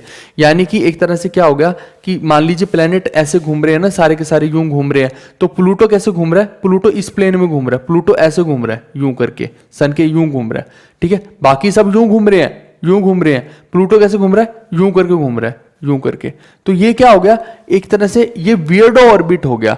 वैसे नेचुरल ऑर्बिट ये थे, लेकिन नेचुरल ऑर्बिट में नहीं घूम रहा है प्लूटो, ये देखिए ये डोल रहा है, ऐसे प्लूटो घूम रहा है। तो इस वजह से क्या है, ये बिल्कुल ही डिफरेंट तरीके से बिहेव कर रहा था। इसीलिए साइंटिस्ट ने बोला कि भैया इसको तो हम अलग ही कर देते हैं, इसको हम मेन प्लेनेट नहीं मानेंगे, इसको ड्वार्फ प्लेनेट मान लेते, बौना ग्रह मान लेते। और सिर्फ प्लूटो ही नहीं, ऐसे एरिस भी है और भी है, अभी हम देखेंगे। फिर यहाँ पे टेम्परेचर की बात करते हैं तो -233 डिग्री सेल्सियस इसका टेम्परेचर है, बहुत ही ठंडा है, ये तो सबसे ज़्यादा ठंडा है। लेकिन इसको प्लैनेटरी मान रहे हैं, तो सबसे ज़्यादा कोल्डेस्ट प्लैनेट इसको नहीं बोलेंगे, यूरेनस को बोलेंगे। फिर एटमॉस्फेयर की बात करते हैं तो यहाँ पे मेनली क्या है, नाइट्रोजन है with minor amount of methane and carbon dioxide. तो मेजर क्या है यहाँ पे, नाइट्रोजन है। अभी तक बाकियों में हम क्या देख रहे थे, मिथेन थी, अमोनिया थी, है ना, कार्बन डाइऑक्साइड भी देखी, कार्बन मोनोऑक्साइड यहाँ पे देखने को मिल रही है ट्रेसिस में। यहाँ पे आपको नाइट्रोजन मेजरली देखने को मिल रही है, मिथेन मिल रही है लेकिन बहुत ट्रेसिस में देखने को मिल रही है, ठीक है दोस्त। तो यहाँ पे मेजर क्या होगा, नाइट्रोजन हो गई है। अब देखिए ड्वार्फ प्लैनेट होते क्या है, मैं ये भी आपको बता दूं। ड्वार्फ प्लैनेट वैसे तो मैंने आपको तीसरी कंडीशन जो साइंटिस्ट की फॉलो नहीं कर रहे हैं वही ड्वार्फ प्लैनेट है। बाकी इसको थोड़ा सा ऐसे भी समझ सकते हैं कि ये पूरे के पूरे सभी प्लैनेट्स इस प्लेन में घूम रहे हैं, लेकिन ये प्लूटो देखिए इस पूरे के पूरे प्लेन से बाहर आ गए, जैसे कि मैंने अभी पीछे भी आपको दिखाया। फिर ऐसी प्लूटो के आसपास एक और प्लैनेट है होमिया, उसको भी हमने ड्वार्फ प्लैनेट बोल दिया। ऐसी मेक एरिस, फिर हिगिया, साडना, सीरीज, ये सारे क्या हैं, ये जो 7 है ना टोटल, ये 7 के साथ हमारे ड्वार्फ प्लैनेट हो गए। यानी कि ये जो है ये इस प्लेन में चक्कर नहीं लगा रहे हैं ऊपर से, फिर मतलब मेनली जो है इस प्लेन में नहीं लगा रहे, ये तीसरी कंडीशन को फॉलो नहीं कर रहे, नहीं तो इसको भी, इनको सबको हम प्लैनेट ही ना कंसीडर कर लेते, तो इसीलिए इनको प्लैनेट कंसीडर नहीं कर सकते हैं। अब कुछ पॉइंट्स है जिनको आपको रिमेंबर रखने हैं। जैसे जुपिटर और सैटर्न के बारे में बोलूं तो these 2 largest planet are gas giants being composed of hydrogen and helium। इनके अंदर बहुत ज़्यादा हाइड्रोजन और हीलियम है, और ये गैस जायंट्स हैं। क्यों गैस जायंट्स हैं, क्योंकि सबसे बड़े दोनों यही तो है, सबसे पहले जुपिटर और उसके बाद सैटर्न आ जाएगा। फिर यूरेनस और नेपच्यून की बात करते हैं तो these 2 outermost planets are ice giants. अब गैस जायंट्स पूछ ले, जायंट का मतलब होता है बहुत बड़ा, कुछ लोग इसको गायंट बोलेंगे, गायंट नहीं होता, ये जायंट होता है, ठीक है, गेट नहीं है ये कुछ जिसको गायंट बोल दिया, ये जायंट है। जायंट का मतलब बहुत बड़ा, विशालकाय। तो गैस जायंट बोल देंगे तो आप बोलेंगे जुपिटर और सैटर्न है। जबकि आप बोलें कि आइस जायंट, जो बर्फ के बहुत बड़े प्लेनेट हैं, तो उनके केस में आप बोलेंगे यूरेनस और नेपच्यून, क्योंकि आप देखिए ना कि बर्फ तो वहीं पे जाके सबसे ज्यादा जम रही है, और इसीलिए हम यूरेनस और नेपच्यून को क्या बोल देंगे, आइस जायंट बोल देंगे। ये बहुत इंपॉर्टेंट है, आप कंफ्यूज मत हो जाना, इसीलिए मैंने इसको मार्क कर दिया है। और अगर ये पूछ लिया जाए कि ये आइस जायंट्स पे एटमॉस्फेयर किस किस चीज का है, तो आप बोलेंगे कि वाटर, अमोनिया और मिथेन का जो है बहुत ज्यादा यहाँ पे एटमॉस्फेयर है। आगे बढ़ते हैं। अब मैं मून्स की बात करता हूं। आप देखिए कि यहां पे जितना भी आप देख रहे हैं, मैं देख लूं ये वीडियो है कि क्या है, ठीक है। अब आप देखिए कि जितने भी यहां पे आप प्लैनेट्स देख रहे हैं, जैसे जुपिटर है तो जुपिटर के सबसे पास वाला कौन सा होगा, गैनीमेडे होगा, यही सबसे बड़ा क्या है, मून है यहाँ का, ठीक है। तो इसको हम सबसे बड़ा मून यहाँ पे कंसीडर कर लेते हैं।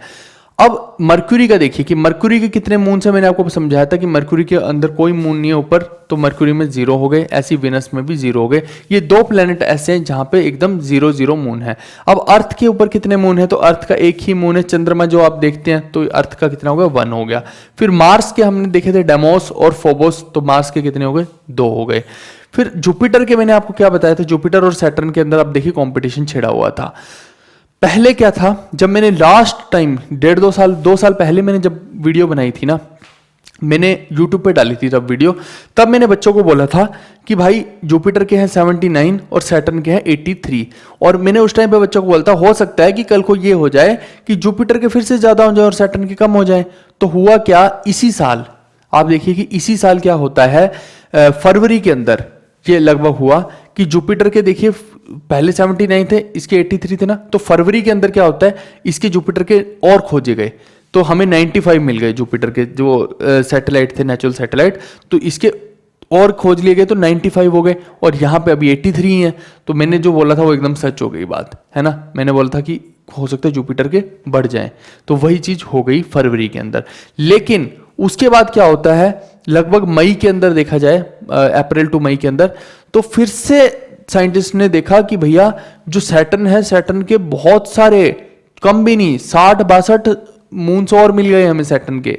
यानी कि वो ढूंढते रहते हैं ना ऊपर, मैंने बोला ना ऊपर कैमरे वगैरह रॉकेट के अंदर डाल के भेज देते हैं, तो वो भैया ढूंढते ढूंढते उनको 60-65 और मिल गए। तो जिसके चक्कर में क्या हुआ कि जो मई के आसपास का टाइम आते आते जुपिटर के तो 95 ही रहे और सैटर्न के 146 हो गए।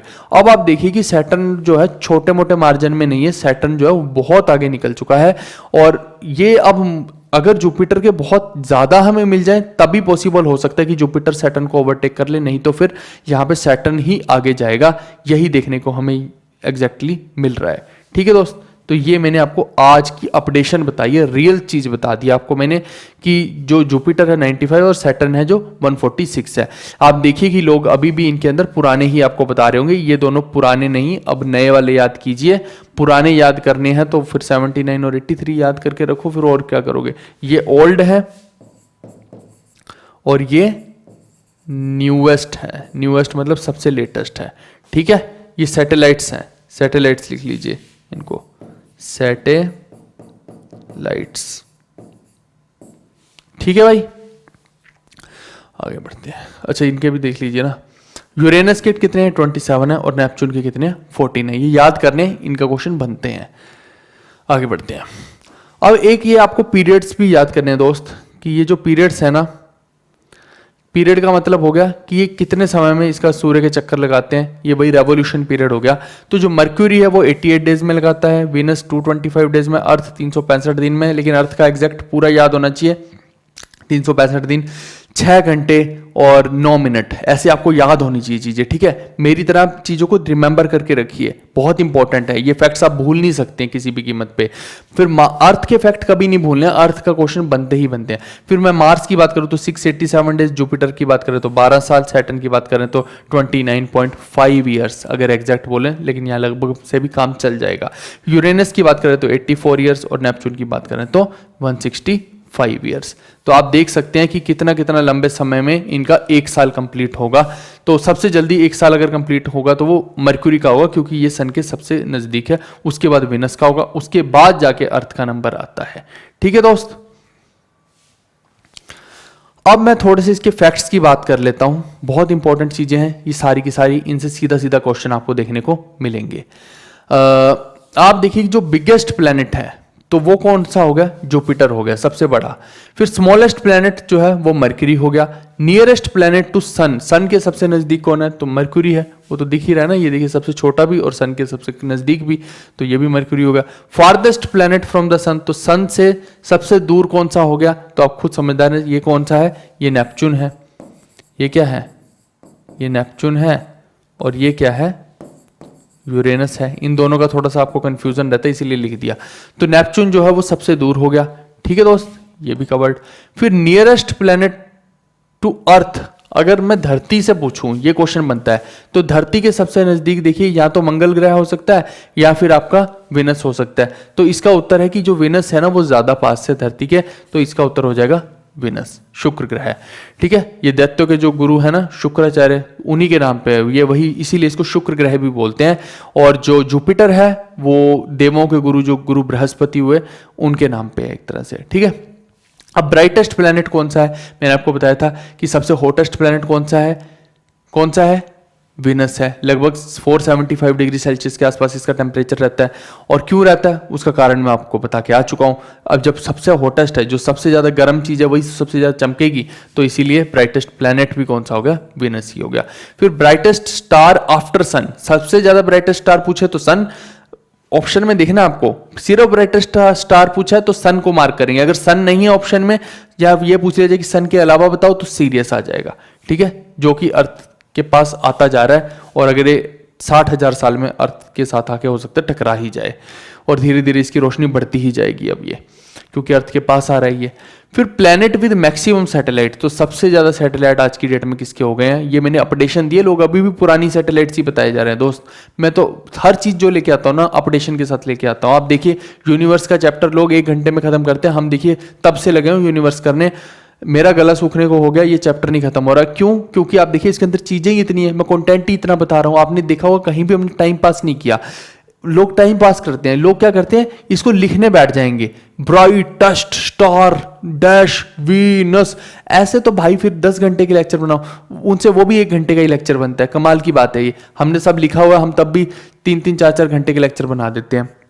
यही फर्क है कि कंटेंट कम समय में हम ज्यादा कंटेंट दे रहे हैं, यही तो हम आगे निकल रहे हैं ना।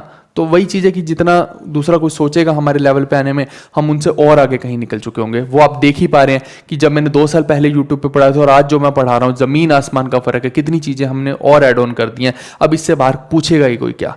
फिर प्लैनेट विद मैक्सिमम सैटेलाइट, आज की डेट में सैटर्न हो चुका है, अगेन 146 सैटेलाइट हो गए, जुपिटर के 95 है। ऐसे याद रखने हैं आपको चीज़ें, ठीक है, मैं सब इसीलिए आपको रिमेंबर करवा रहा हूँ। अब यहाँ पे एक डाउट होगा कि कोल्डेस्ट प्लैनेट नेपच्यून, ये मैंने जानबूझ के यहाँ लिखा है कि आपको लगेगा कि नेपच्यून सबसे दूर है, तो सन से जितना दूर है तो नेपच्यून क्या होगा, कोल्डेस्ट प्लैनेट, जबकि Neptune is not the coldest planet, this is the coldest planet.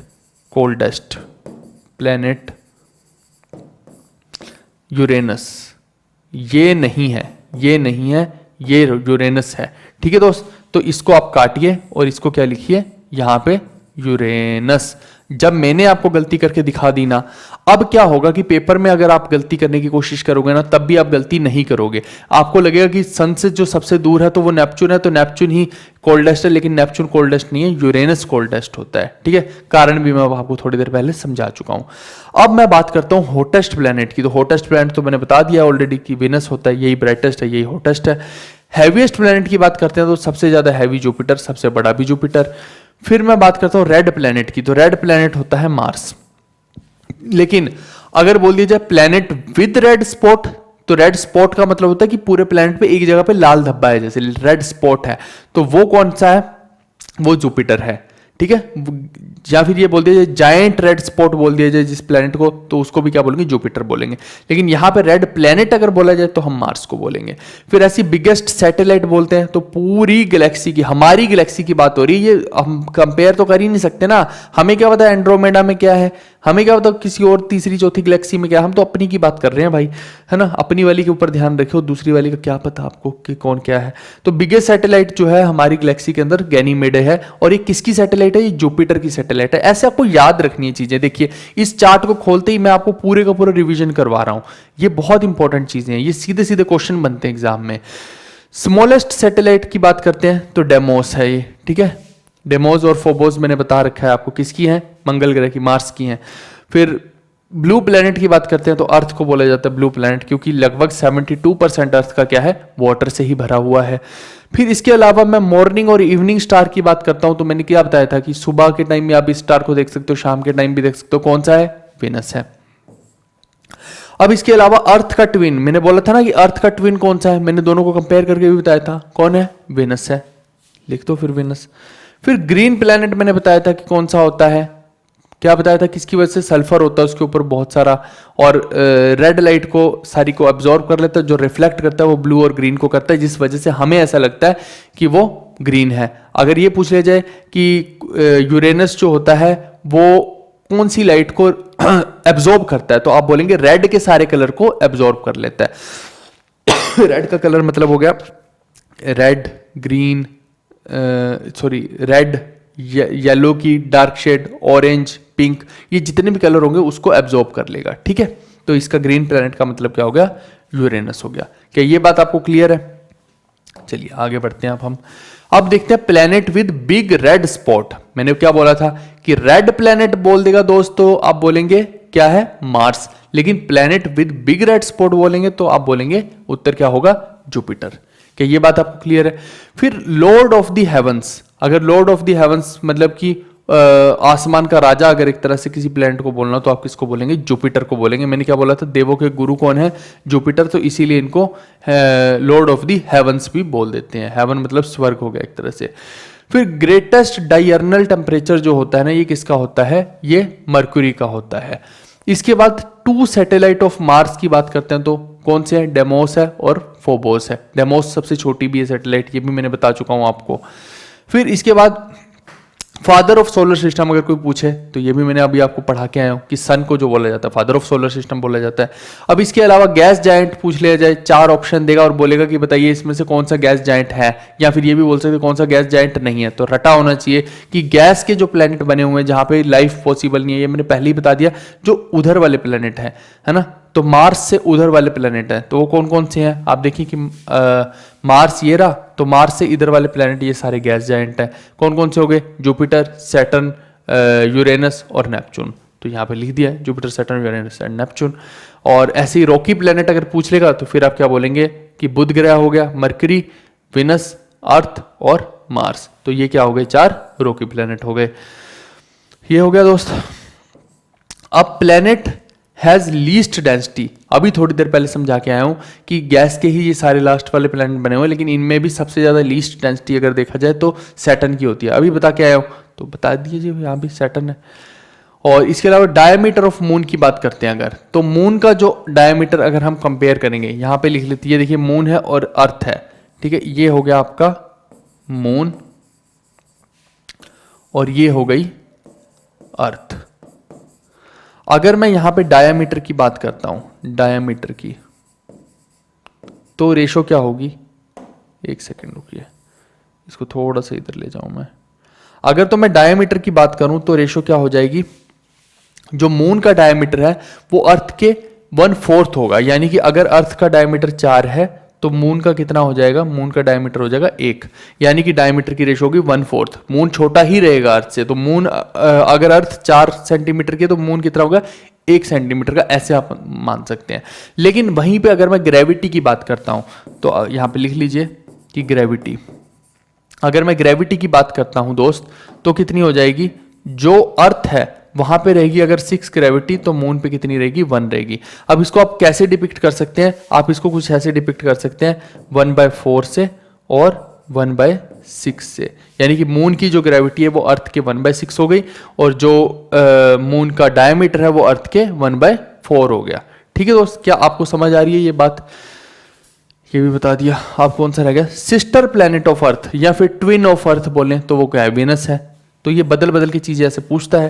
Planet is under proper observation of scientist, तो अभी जो सबसे ज्यादा फोकस साइंटिस्ट किस पे कर रहे हैं, किस प्लैनेट पे कर रहे हैं आज की डेट में, मैंने बताया भी था कि मार्स के ऊपर कर रहे हैं, यहीं पे उनको उम्मीद नजर आ रही है और कोई प्लैनेट दिख ही नहीं रहा है। फिर planet having ring around it, तो अब ये देखिए बहुत सारे प्लैनेट हैं जिनके अराउंड रिंग है, तो ये कौन कौन से हैं, जुपिटर के भी है, सैटर्न के भी, यूरेनस के और नेपच्यून के भी है। जी हाँ, जुपिटर के आसपास भी एक रिंग बनी हुई है। ठीक है दोस्त, तो ये मैं वैसे भी बता चुका हूं कि यहाँ पे भी क्या है, जुपिटर और मार्स की इस तरफ भी क्या है, एक रिंग बनी हुई है। वो किसकी बनी हुई है, अगर पूछ लिया जाए कि एस्ट्रॉइड्स की जो रिंग है वो कहाँ बनी हुई है, तो आप बोलेंगे मार्स और जुपिटर के बीच में ऐसे बनी हुई है। ठीक है दोस्त, ये भी आपको याद रखना है। और जुपिटर के अराउंड भी एक होती है हल्की सी रिंग जो आपको दिखती नहीं है, सैटर्न के अराउंड तो है ये, यूरेनस और नेपच्यून के अराउंड भी है। अब वेट एट मून जो होता है वो 1/6 ऑफ वेट ऑफ अर्थ होता है, ये देख लीजिए। इस वजह से ही है क्योंकि ग्रेविटी जो है वो ये हो जाती है। क्यों होता है, आप देखिए कि वेट इज इक्वल टू क्या होता है, m/g होता है। तो मास जो है, मास तो हमेशा कांस्टेंट रहता है, मास तो हमेशा कांस्टेंट रहता है, और g जो है वो क्या हो जाएगा मून पे, g/6 हो जाएगा। इस वजह से वेट कितना हो जाता है, अर्थ पे जो वेट है उसका 1/6 भाग हो जाता है मून पे। यानी कि अगर कोई आप चीज जो है 6 किलो की है अर्थ के ऊपर, तो आप उसी चीज को आप अगर वहां ले जाएंगे, मून के ऊपर ले जाएंगे, तो वो चीज कितने की हो जाएगी, 1 किलो की हो जाएगी। यानी कि अगर आप यहाँ पे 60 किलो के हो तो मून पे जाके आप 10 किलो के हो जाओगे, इतने हल्के हो जाओगे। ठीक है, तो जिन जिन लड़कों को या लड़कियों को अपना वेट बहुत ज़्यादा लगता है, आपको लगता है कि आपसे एक्सरसाइज भी नहीं हो रही है, खाने पे भी कंट्रोल नहीं हो रहा है, तो बहुत जल्द हमारे साइंटिस्ट लोग क्या करेंगे, मून पे भी देखिए जगह बिकनी शुरू हो जाएगी, आपको पता है। तो धनवान लोग तो वहाँ भी जगह ले लेंगे, तो जल्दी से जॉब लगो और मून के ऊपर एक आधी जगह तुम्हारे लिए भी दिला दूंगा मैं नहीं दिलाऊंगा तो तुम खुद ले लेना नौकरी करके, तो वहां पे आराम से रहना, वहां तुम्हें अपना वेट बिल्कुल भी ज़्यादा नहीं लगेगा, ठीक है। तुम 600 किलो वेट कर लो और फिर तुम मून पे चले जाना, तो तुम्हें क्या लगेगा कि तुम्हारा वेट कितना है, कितना है जल्दी बताओ, कितना है? 100 किलो का, बस, ज़्यादा नहीं, ठीक है। आगे देखिए हो गया क्या, ठीक है। तो ये जो सारा का सारा आपने देखा, ठीक है, ये लास्ट ही स्लाइड थी, ये हमने सारा का सारा क्या कर लिया, कवर, यूनिवर्स कर लिया। अब मेरे को बताओ कि इस यूनिवर्स से बाहर भी कोई यूनिवर्स है? नहीं है। आपको खुद फील हो रहा होगा कि मैंने एक एक चीज को बहुत शिद्दत से, बहुत दिल से करवाया है, और बहुत सारे नए एड ऑन्स के साथ, नई अपडेशन के साथ मैं ये सारे का सारा सेशन लेके आया हूं। यहीं से आपको आइडिया लग गया होगा कि भाई मेरी मानसिकता क्या है। मेरी मानसिकता ये नहीं है कि मुझे आपको सिलेबस खत्म करवाना है, फटाफट से चीजों को खत्म करवाना है, ये बिल्कुल भी नहीं है। मेरी मानसिकता है कि एक बार जो चीज करवाऊं तो सॉलिड परमानेंट डंके के जोड़ पे करवाऊं कि भैया ये कर लो और मोर देन सफिशिएंट है, नहीं तो फिर मत ही करवाऊं। मेरा तो सीधा सीधा हिसाब यही कि मैं जब कुछ करवाता हूं तो ढंग से करवाता हूं। वो आधी अधूरी चीज मुझसे हो नहीं पाती, लोग पता नहीं कैसे कर लेते हैं, पर मैं नहीं कर पाता हूं, है ना। 4 दिन और एक्स्ट्रा लगा लेंगे इस सेशंस में, लेकिन लगाएंगे ऐसे कि भैया मजा आ जाएगा। और ये सिर्फ प्री में काम आने वाली चीजें नहीं है। आपको ये अगर भ्रम है ना कि ये हम सिर्फ प्री के लिए कर रहे हैं, प्री तो वैसे ही यार क्वालिफाइंग है, वो तो वैसे भी आप क्वालिफाई कर लेंगे। मेन दिक्कत कहां पे है? मेंस के अंदर है। एक एक नंबर से बच्चे का सिलेक्शन रह रहा है, एक एक नंबर से, आधे आधे नंबर से। तो ऐसा हाल तो दुर्गति तो हो रखी है भाई।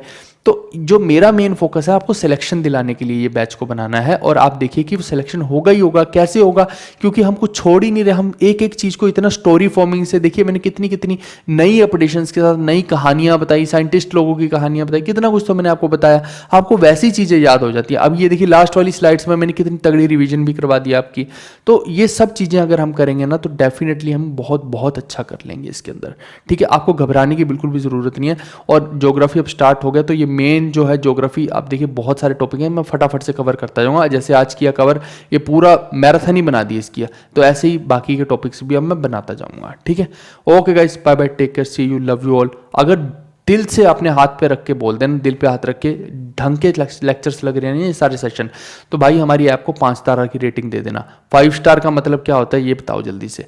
5 स्टार का कहाँ पे देखा था 5 स्टार, जल्दी बता दो भाई। कुछ नहीं हो सकता, है ना। तो 5 तारों का वो जो देखा था, कैसियोपिया, कैसे पिया है, कैसे पिया, याद करो कॉन्स्टलेशन, वहीं था 5 तारा। तो यहाँ से याद रहेगा, हमारी ऐप को भी आपको वही 5 तारा की 5 स्टार की रेटिंग देनी है, अगर सच में आपको अपने दिल पे हाथ रख के लग रहा है कि दम है हमारे कंटेंट में, तो ठीक है। मुझे तो पता है कि भाई और कोई दे भी नहीं पाएगा ये सब चीज़ें। चलिए ठीक है, हम मिलते हैं नेक्स्ट वीडियो में। Bye bye, take care, see you, love you all.